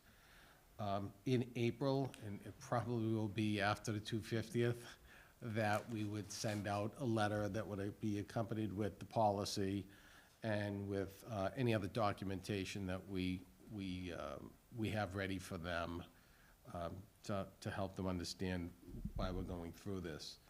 And then on phase 3, which, you know, would take place, hopefully we'll get the first one going in '26, but that'll be a continuing process from FY '26 and beyond. So Anthony, because it's a, I guess, a voluntary opt-in program, there isn't like a fiscal year deadline they have to? No. Do you know what I mean? Like, Yeah. oh, hey, for next fiscal year's taxes, you need to sign up by X date. There isn't any, it's sort of No, rolling, there's right? there's not. It's just an ongoing. Got it. But we might need to be sensitive to their fiscal Yeah, year, right, for exactly. sure, right, exactly. It's not like right. there's a, Yeah, hey, yeah. if they don't Yep. commit by this day, then another year goes by. It's Yep, just, yep. it's an ongoing conversation. It's an ongoing Yeah. conversation, and yeah, and really, their fiscal years are different than ours. Yeah, they're and all so different, it yeah. matters, because they put their budgets together just like we do, Yeah, and there's only so same much thing, money yeah. that goes around for everybody, so, but I think starting the process is a good starting point. So you have a sample letter here, and this is what you're saying, you might send out a letter like this in April after the 250th? Something like this, maybe just a little bit different. Right. And then would there be a follow-up after the letter? Somebody would call, or, you know, what happens after the letter goes out? Yeah, so hopefully we're gonna encourage folks to contact my office so we can have that discussion, but then at some point in time, then we'll be reaching out. Yeah, reach out. And trying to have that conversation with them to let them know, you know, what we're doing and why it's important. Well, yeah, I have a follow-up question to that. So when, under this slide up here, which it says execution, I think it's roles and responsibilities, yeah. I'm sorry, trying to get back to it. There you go, execution. You have assessing division and legal counsel, right? I mean, execution to me means who's going to reach out. So Right. who's going to do that? So it'll be me. It'll Okay. be- Okay, That's yeah. been designated in the policy that it's the CFO that will be responsible. So, you know, I'll be working closely with Kerry on this, and the assessing obviously has their function to do, Invoicing. and work with us through this. So really, it's, maybe that slide, the execution, shouldn't say execution, but we should name that something different. But the oversight and administration is myself and Kerry. Okay, and so you're going to send out a letter, and then I really think that following up with a phone call is because we're establishing a relationship Right. Right. with these people, and a letter is a kind of like a, you know, first communication, but I would strongly recommend. Oh, yeah, we would definitely Okay. be doing that. Right, so the phone call even I meant would be like maybe to see if you could get a meeting with them. The Yeah. letter I mean, should be you- to request a meeting. Right, exactly, discussion, because right. Might this be is in gonna the be letter. a very personal relationship building Yep. exercise. You might want to put it in the letter. Yeah, no, those are great points, and yeah. perhaps before we even send out the letter, we'll come back and just go through a copy I with the mean, letter my- if you'd like. My understanding is that Letter by a committee. when this was tried, you know, maybe 2 decades ago even, there were many, many, many personal meetings. And still, I mean, this is a very difficult project. It's going to Yeah. take a long time and a lot of relationship building. It Yeah. really does, you know, and when I was in Wenham and I was working with Gordon College and to try to get them to the table, and it was months of building a relationship with the vice president, and we were going great, and then COVID hit, and then that ended that. But we were in the right direction, but you're right, it took months, we went for coffee, we had lunch, I Right. went to some of their events, Right. so it really is to build that relationship, that's Yep. really key, in something like this. I think I expect that it will take time. I think the sooner we start getting some money in. And also, I remember when we started this, we had some conversations with people from the Collins Group, and they were very successful in Brookline. So a lot of it is your negotiating style. So I would encourage us to be assertive, because in fact, our exempt properties are realizing a lot of town benefits. So rather than thinking, oh, this is really hard and going to take a long time, let's have an attitude of, this is something that helps the town, helps them, the right messages, and get started sooner rather than later. I agree. And be assertive in our negotiation. Right, I agree. I think we need two sets of skills. Anthony, I think you bring a lot of the financial data that we need, like, the services that they're using and how much they're benefiting and all of that. But we also need, I don't know if you have experience in this, but somebody who's got like a PR kind of a background or a hospitality background or something that, is really, I don't even know how to explain it because I'm not an expert in it, but somebody who builds relationships for a living, that's the kind of thing we really need. So we have existing relationships with Yeah, I was gonna say. a lot of these entities. I meet with the hospital on a quarterly basis. I can tell you each time I meet with them, they're asking about this. This is something that they're tracking. Megan does a lot of work with Concord Academy, with Emerson Umbrella. I mean, these are not people who are not known to us, particularly the entities that are listed that have a strong presence in town. So there are some that are have less of a presence in town, but they might hold a lot of value. Maybe we don't have the same type of relationship, but we have relationships with these people. You're right, but the way this letter struck me, it struck me as a very introductory letter, like we didn't already have the relationship. Yeah, so this is a sample that we Okay. put together for this meeting. It's not the final letter, and we Okay. will be working to refine the materials that we have over the next couple of months. I think maybe the next time we meet, then we should have, what I'm proposing is to have a draft of a different letter that presupposes we have good relationships and asks specifically to have a meeting to talk about this, to move it forward a little bit, and like a timetable, because I'd like to get moving on this. So that's what I'm proposing. Yeah, when you say one group is tracking it, are they eager to participate? They are not. Okay. Right, yeah, they're not, no. Right. So,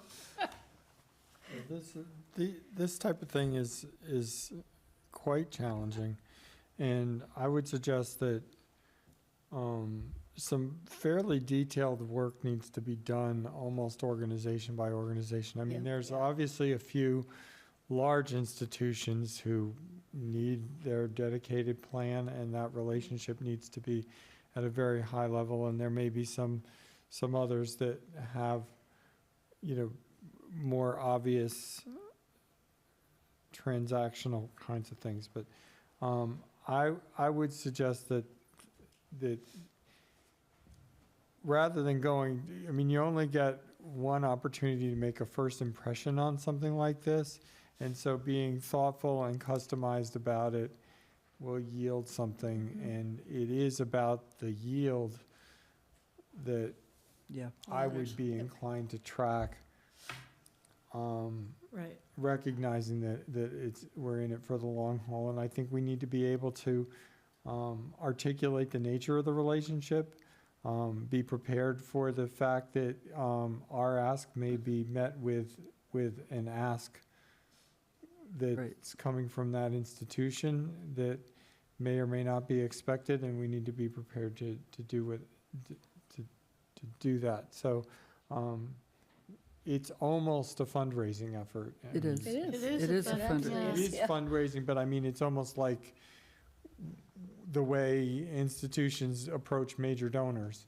Absolutely, it is the same. When they Yep. plan those kinds of campaigns. And so while I think we're all anxious to see some results from it, I think we also need to be quite thoughtful about how to get those results in a way that hopefully builds relationships rather than Destroys. just, Right. you know, What about hiring Right, a business development professional, right. a I was- fundraising professional? What agree. about that? So you mentioned the Collins Center, and Steve Cirillo, who Yep. we worked with on Yep. policy, has agreed to stay on as a consultant as needed. Okay. So, and Steve negotiated a lot of these in Brookline, and Steve and I worked together, and he was my mentor starting in municipal government. So I feel like having Steve is going to be a big help. Yes, if we can get him on I board. do feel like they have to be very customized, because each Yes. of these, Each you one know, is different. I mean, healthcare is very there's different, three education's institutions different. They're 45% of the, yeah. right, which Yeah. isn't, right, I mean, but so Right. those key account plans, right? It's like, what are my key account plans on those three, and then how would I approach? Exactly. And I, you know, and sort I of the think we've remainder. approached them in the past, so I don't know, and it was Peggy Well, Briggs who noted I know. the study that had done in the past. I don't know if People she change. can recall, but the issues won't be. So what was the strategy you took, and what were the issues Well, they I think presented? it's- And, you know, she was like, when you talk to education, be prepared to say how many kids we're supporting through their institution, that Yes, kind of thing. absolutely. I'm just thinking that kind of institutional history might be helpful. I think one of the things we heard from Steve Cirillo, though, is that these are more common, right? That these types of agreements are. The pilots. Yeah, the pilots are yeah. more common. So we've got momentum behind us there. Well, and I mean, you know, we've got to do our data to find out Yeah. what is it specific about this. We've got to reach out to them, and we've got to, the hard part is to ask. Yeah. Right? That's the hard part. So maybe having you know, Steve Cirillo as a helper to bring in would make it easier. Definitely. Right. So what is the board looking for from us as the next step? As Anthony mentioned and is in the presentation, we're looking to start this after the 250th so that we can be thoughtful about the approach. What would you like to see from us? How about sometime in mid-May, we come back with as I think I said earlier, a draft of a letter, a different letter, a timetable for who you would go out to reach, what kind of data you'd be collecting, and then what kind of help you're going to get. Does that, Yeah. anybody add to that? Yeah, I think planning is quite important here, and, you know, thinking about what sort of actual team might be in place to go do these, particularly with the major relationships. Yeah. I mean, I understand that there might be some for whom a letter is, you know, is an appropriate mechanism, but I think for the key ones, and I don't know how effective it is for us to try to, you know, work through all of that in a public meeting kind Yeah, I of don't- format. Oh. Because There's these some are strategic somewhat things. Oh, you're sensitive right, you're right, relationships you're as right. well. You're right. So, you know, I'm not exactly sure. Yep. What's the, But we can talk about whether we're going to have a team, whether we're going to use Steve Cirillo, what the time frame is. Timetable. But we can't talk about, you know, our specific approach to XYZ institution is ABC. Yes. right, yeah, and, Yeah, that's, you know, it occurs to me that there may be some cases where either board involvement directly in the campaign might be appropriate, or there might be other citizens who feel strongly about affordability and, you know, sustainability of our budgets that might have Yep. relationships with these institutions Right. that we could, And We they can have leverage fundraising experience. right. they do. Absolutely, So- They do. yes, Institutions are very So- good at fundraising themselves. Yes. yes. Some of the Yeah. people on here are very good at it. Yeah, Right, dare I say, more experienced than we are. They yes, Yes, exactly. definitely. Right. Are there a couple places where we just have a good relationship, where we can go, like, All pressure of test? friendly audience. Well, yeah, no, I mean, that's yeah. what, you know, hey, go, like, find the person, we have a good relation, hey, listen, we're, you know this is coming, we just want to pressure test with you, what, Yeah. what's your reaction, what do you think, I don't know, I'm just thinking about, just to try to, I like Mark's suggestion. I think what we need is some people who have fundraising experience. We have Yeah. people in the community who are very experienced in this and very good at building relationships. And they already have relationships with some of these It's groups. complicated beyond just fundraising. Yeah, right. This is technical, this is negotiating, Yeah, this is it's gonna be a negotiating. contract, that's a negotiated contract. We don't negotiate contracts in public, for the most part. We negotiate Absolutely, those right. outside of the public realm We until we're need ready to talk both about it. the technical data and the relationship building fundraising Yeah, skills. we have other data that is Okay, in so the town's maybe benefit. if we, to answer Carrie's question, what's the involvement of the select board? Next step. I think it would be, the data, I don't think we should make public in a public meeting, data specific to each, but I think having I still think a draft letter would be I think helpful. the draft letter's great. And a timetable. Yeah. Yeah. Sure. That would be great. that's great. Okay, Okay. great. Okay, good. Thank you. We'll see you in May. Well, we'll see you before. We'll see you in February. Yeah, See you probably next week. See you next week. Okay, good. Speaking of that, let's thank you, Anthony. And thank you, Amanda, Yeah, there's a lot of material here, for these so thank slides. you. They're beautiful and good data. Okay, town manager's report. Carrie? Okay, so there was a report that was distributed earlier today. I wanted to highlight that the census, the annual census, is out in distribution. There were 8,716 forms submitted or mailed out. We've had a 33% return rate to date. The census data is used to maintain the active voter lists and jury lists, as well as to aid in school enrollment projections. Voters who do not respond to the census are placed on the inactive voter list per Mass General law. So we would encourage all households to submit their voter registration, their census, return their census as soon as possible. I wanted to mention, and I think I've mentioned this before, but Concord was one of 3 communities to receive a $10,000 award for signs and lines improvements, pedestrian and traffic safety improvements, and this is for the Thoreau School. This work is to be completed by June 30, 2025. The removal of the parking meter posts project that is underway. There are 103 meter posts that are scheduled to be removed by our contractor, which is Aruda Construction. The work began on January 16th. The work started on Thoreau Street between Sudbury and Main, and then continued on Main Street, Walden, Hubbard, Church, and Commonwealth Ave. The work, which includes removing the post foundation and restoring the ground surface, is expected to take 3 to 4 weeks, depending upon weather conditions. Our very popular recreation summer camp program is open for registration, so I just want to make people aware of that. And then I had 2 other items that I wanted to mention. As you may imagine, we have received a handful of both media requests and resident requests about the town's 2017 Welcoming Community Initiative. So I wanted to just make a couple of comments about that and let you know that this is something that we're dealing with real time.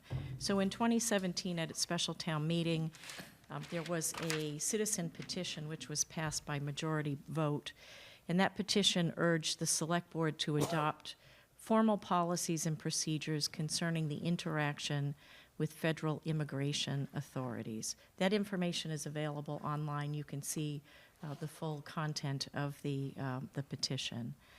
The select board, after the special town meeting, from what we can tell, considered but ultimately did not adopt any formal policies or procedures related to that citizen petition. And we think basically because the the informal policy of the Concord Police Department really matched what was contained in that petition. So we have talked to council about this, and let's see, neither Concord's current informal practice nor the language from the 2017 town meeting resolution interfere with federal law or federal law enforcement operations. So that is our position. I know it is being reported in the media back to the fall that Concord is a sanctuary city. Concord is not a sanctuary city, but we did adopt that welcoming community petition back in 2017. So again, this is an issue that is evolving. We haven't had any change in practice that has been in place for years, but we are following what is happening in DC with the executive orders. We are working with town council, and we will be fully compliant with any and all regulations related to executive orders coming out of DC. I wanted to end on a lighter note. We received notice today from the Executive Office of Housing and Livable Communities, EOHLC, that the town is in interim compliance with the MBTA community zoning. Now, what I took that to read is there's been, since we filed our application, there's been a decision in the Milton case. That decision required EOHLC to file additional regulations, emergency regulations. So I think what this is saying is that even after the Milton case and with the new emergency regulations, we are still in interim compliance. We have not been deemed to be in full compliance. That process is still under review. But I think it's positive that there was nothing in the new regulations that came out that impacted the work that we had done at last year's annual town meeting. So that is my report. Any questions for Carrie? I guess I have one, not covered in the operations report, but you, as I was at the MMA annual meeting, and we attended the Maya annual meeting, and at which they announced their rate adjustments for medical plans for FY '26, and suggested that the average increase in medical plan participants was going to be 14.8%. Yeah. And I'm wondering whether or not we are prepared for that, since that's a key element of the joint account allocation. Under Yeah, I can speak to that quickly. So again, as you reported, the Maya average was 14.8%. The lowest renewal they reported as 9.9%, and I can't remember what the highest was. 19 or something. Yeah. So we are currently in our first year with Maya.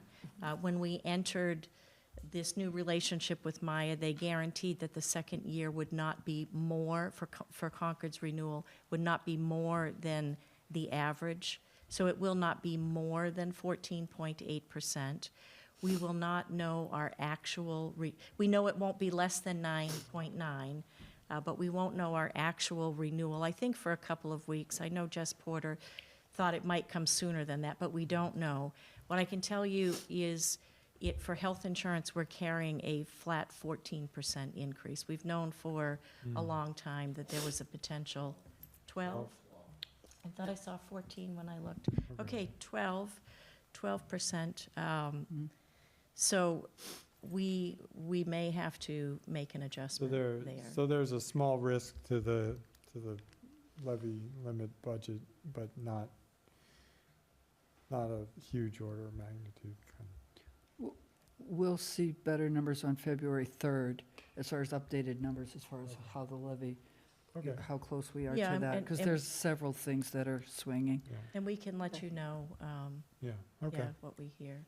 The governor did speak at the annual meeting. She talked about the budget and a lot of the new initiatives. In terms of state aid, the unrestricted general government was running at what we're projecting. Chapter 70, which is the school aid, is running a little bit higher than what Yeah. we projected, so that is helpful. And Chapter 90 is up a lot. And Chapter 90 Yeah, is that's up, but I don't think Yeah. we've seen any numbers on how that would roll out to communities. The budget that I saw that Anthony presented when we were looking at the levy limit for the Finance Committee, I think some of the moving parts were still like local receipts and how we were going to use the debt stabilization fund. Those were two things. So it's good to know that these other things are coming in line, but those still, I thought we'll have an update on February 3rd. Right, good. Yeah. Okay. Thank you, Carrie.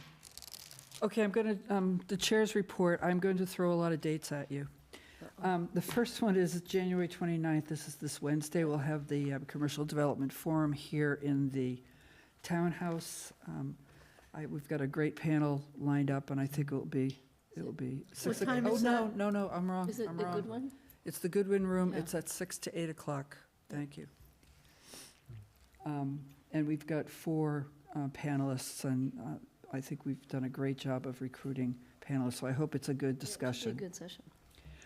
February 3rd, which is our next meeting, which is a week from today, we had originally scheduled an executive session at 5 o'clock to cover 2 topics. One, the wastewater treatment plant at MCI, and second, the town manager's contract. Carrie has told me that the discussion on the wastewater treatment plant land acquisition is going to take longer than we thought.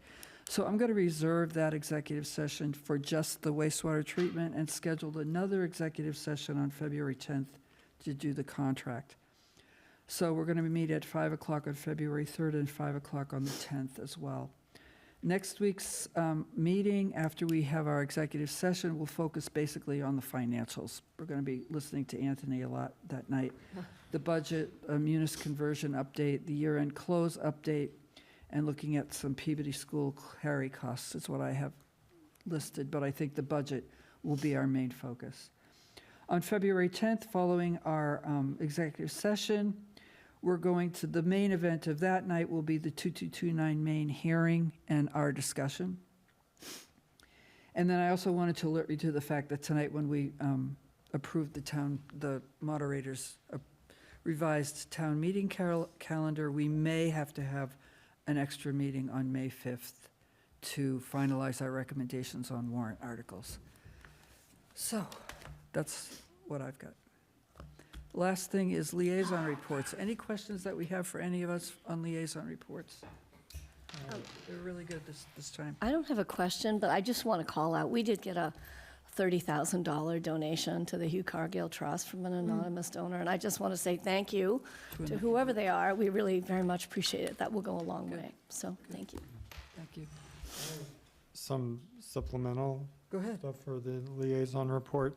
And these are things that have largely come in since our whatever deadline it was for the packet. So because there's a lot of moving parts.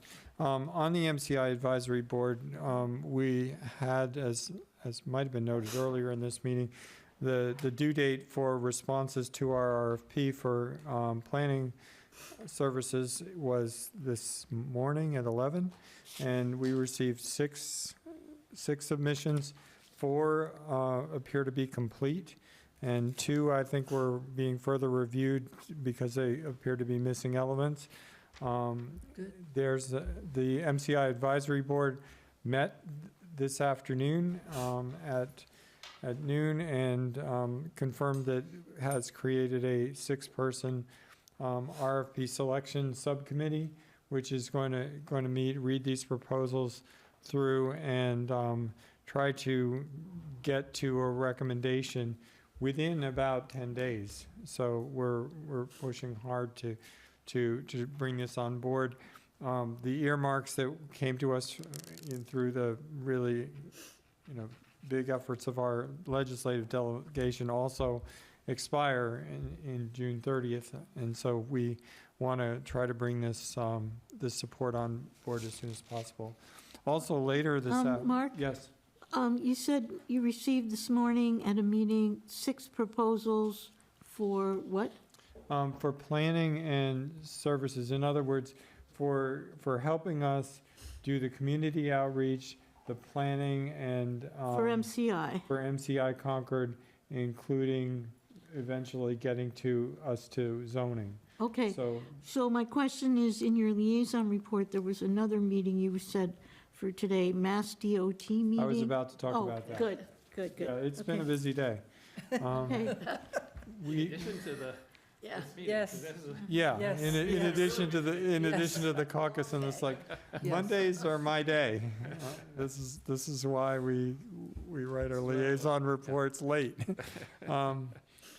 We were able also with the support of our legislative reps, particularly Rep. Cataldo, to have a staff level initial meeting with Mass DOT, who is now beginning a process of a rotary redesign for Route 2. So as many of you know, there was a Route 2 corridor study that yielded some concepts and plans, and there was an earlier set of plans for the rotary.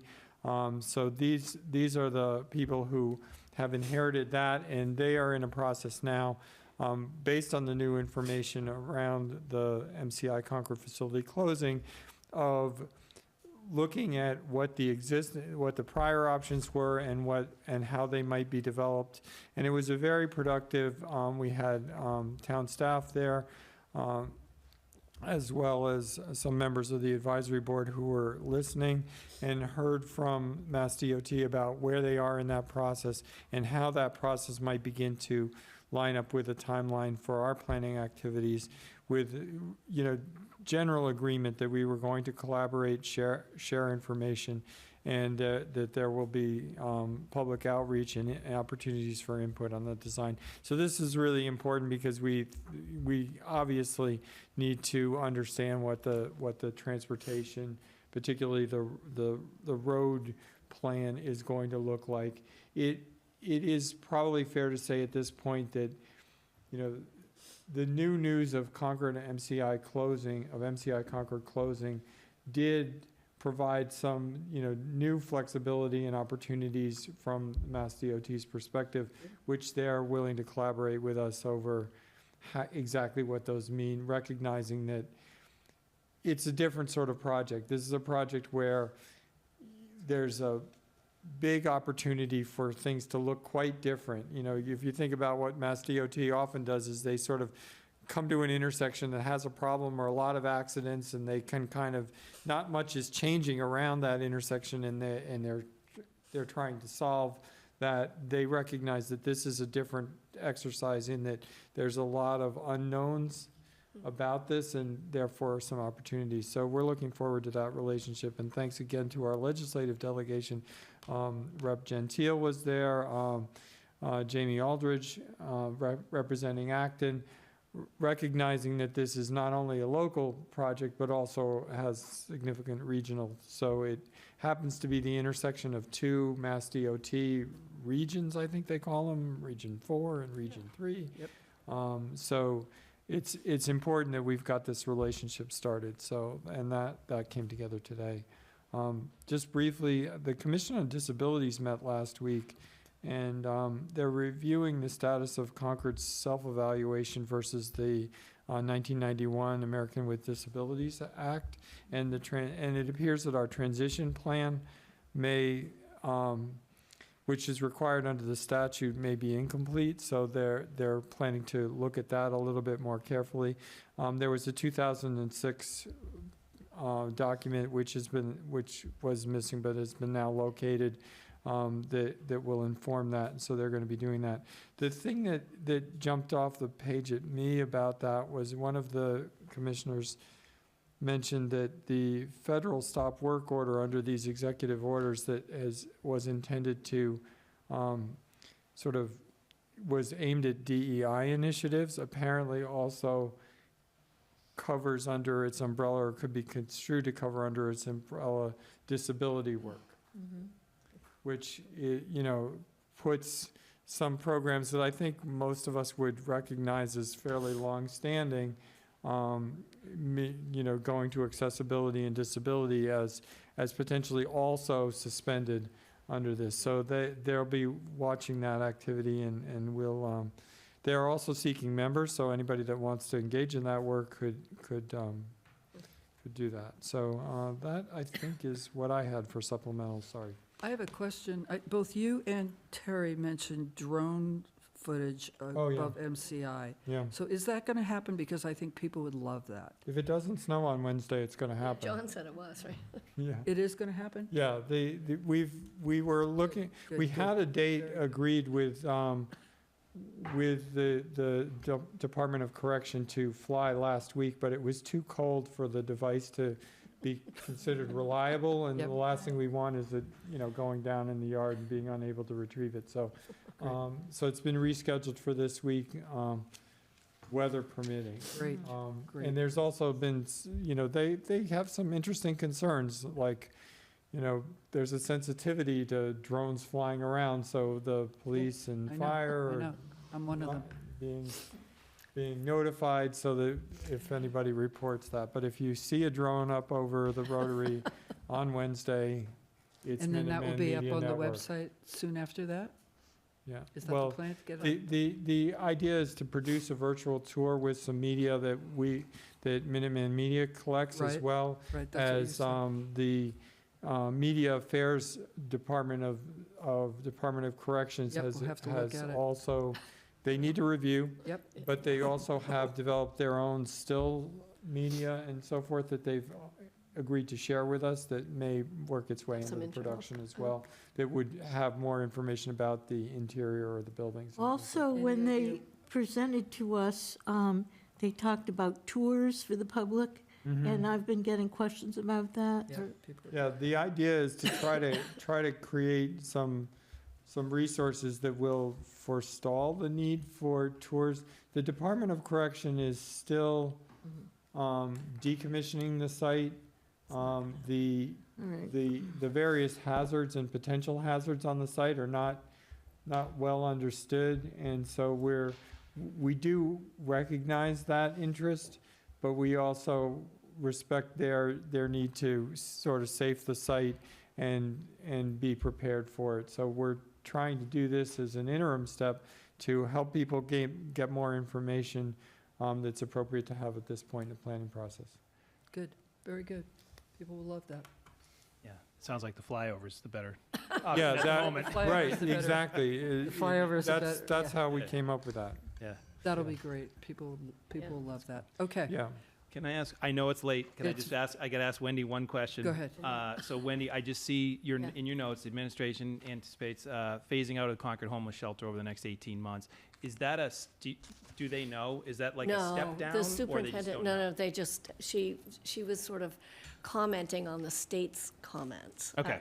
About their program in general. So she's, administratively, that's what they're planning, so it. probably through the next school Okay, year. and then that just has to flow through any budgeting that they do, right? Puts and takes Well, on right now, they're funding just and- planning FY '26, so beyond that, there's Okay. not even on her radar screen yet. Got it. So All right, more so we don't could, know more a than. lot could happen. Yeah, yeah, yeah. Okay, Right. so the point is, we Yeah. don't know more than No, that. we don't think we Okay, know got anything it. more than that. Thank you. Yeah. Great. And we don't on the town side either. Yeah. We haven't received any word on the closure date. Yeah. Right, you would know. Yeah. Okay, we're not having the dog nuisance because the attorney can't be with us So tonight. that, we're going to continue that to next week, and we will close it out next week. We'll close it Okay. out. Okay, good. So do I have a Great. motion to adjourn? So moved. So moved. Second? All in favor? Aye. Aye. Very good, thank you. Thank you. 9:48.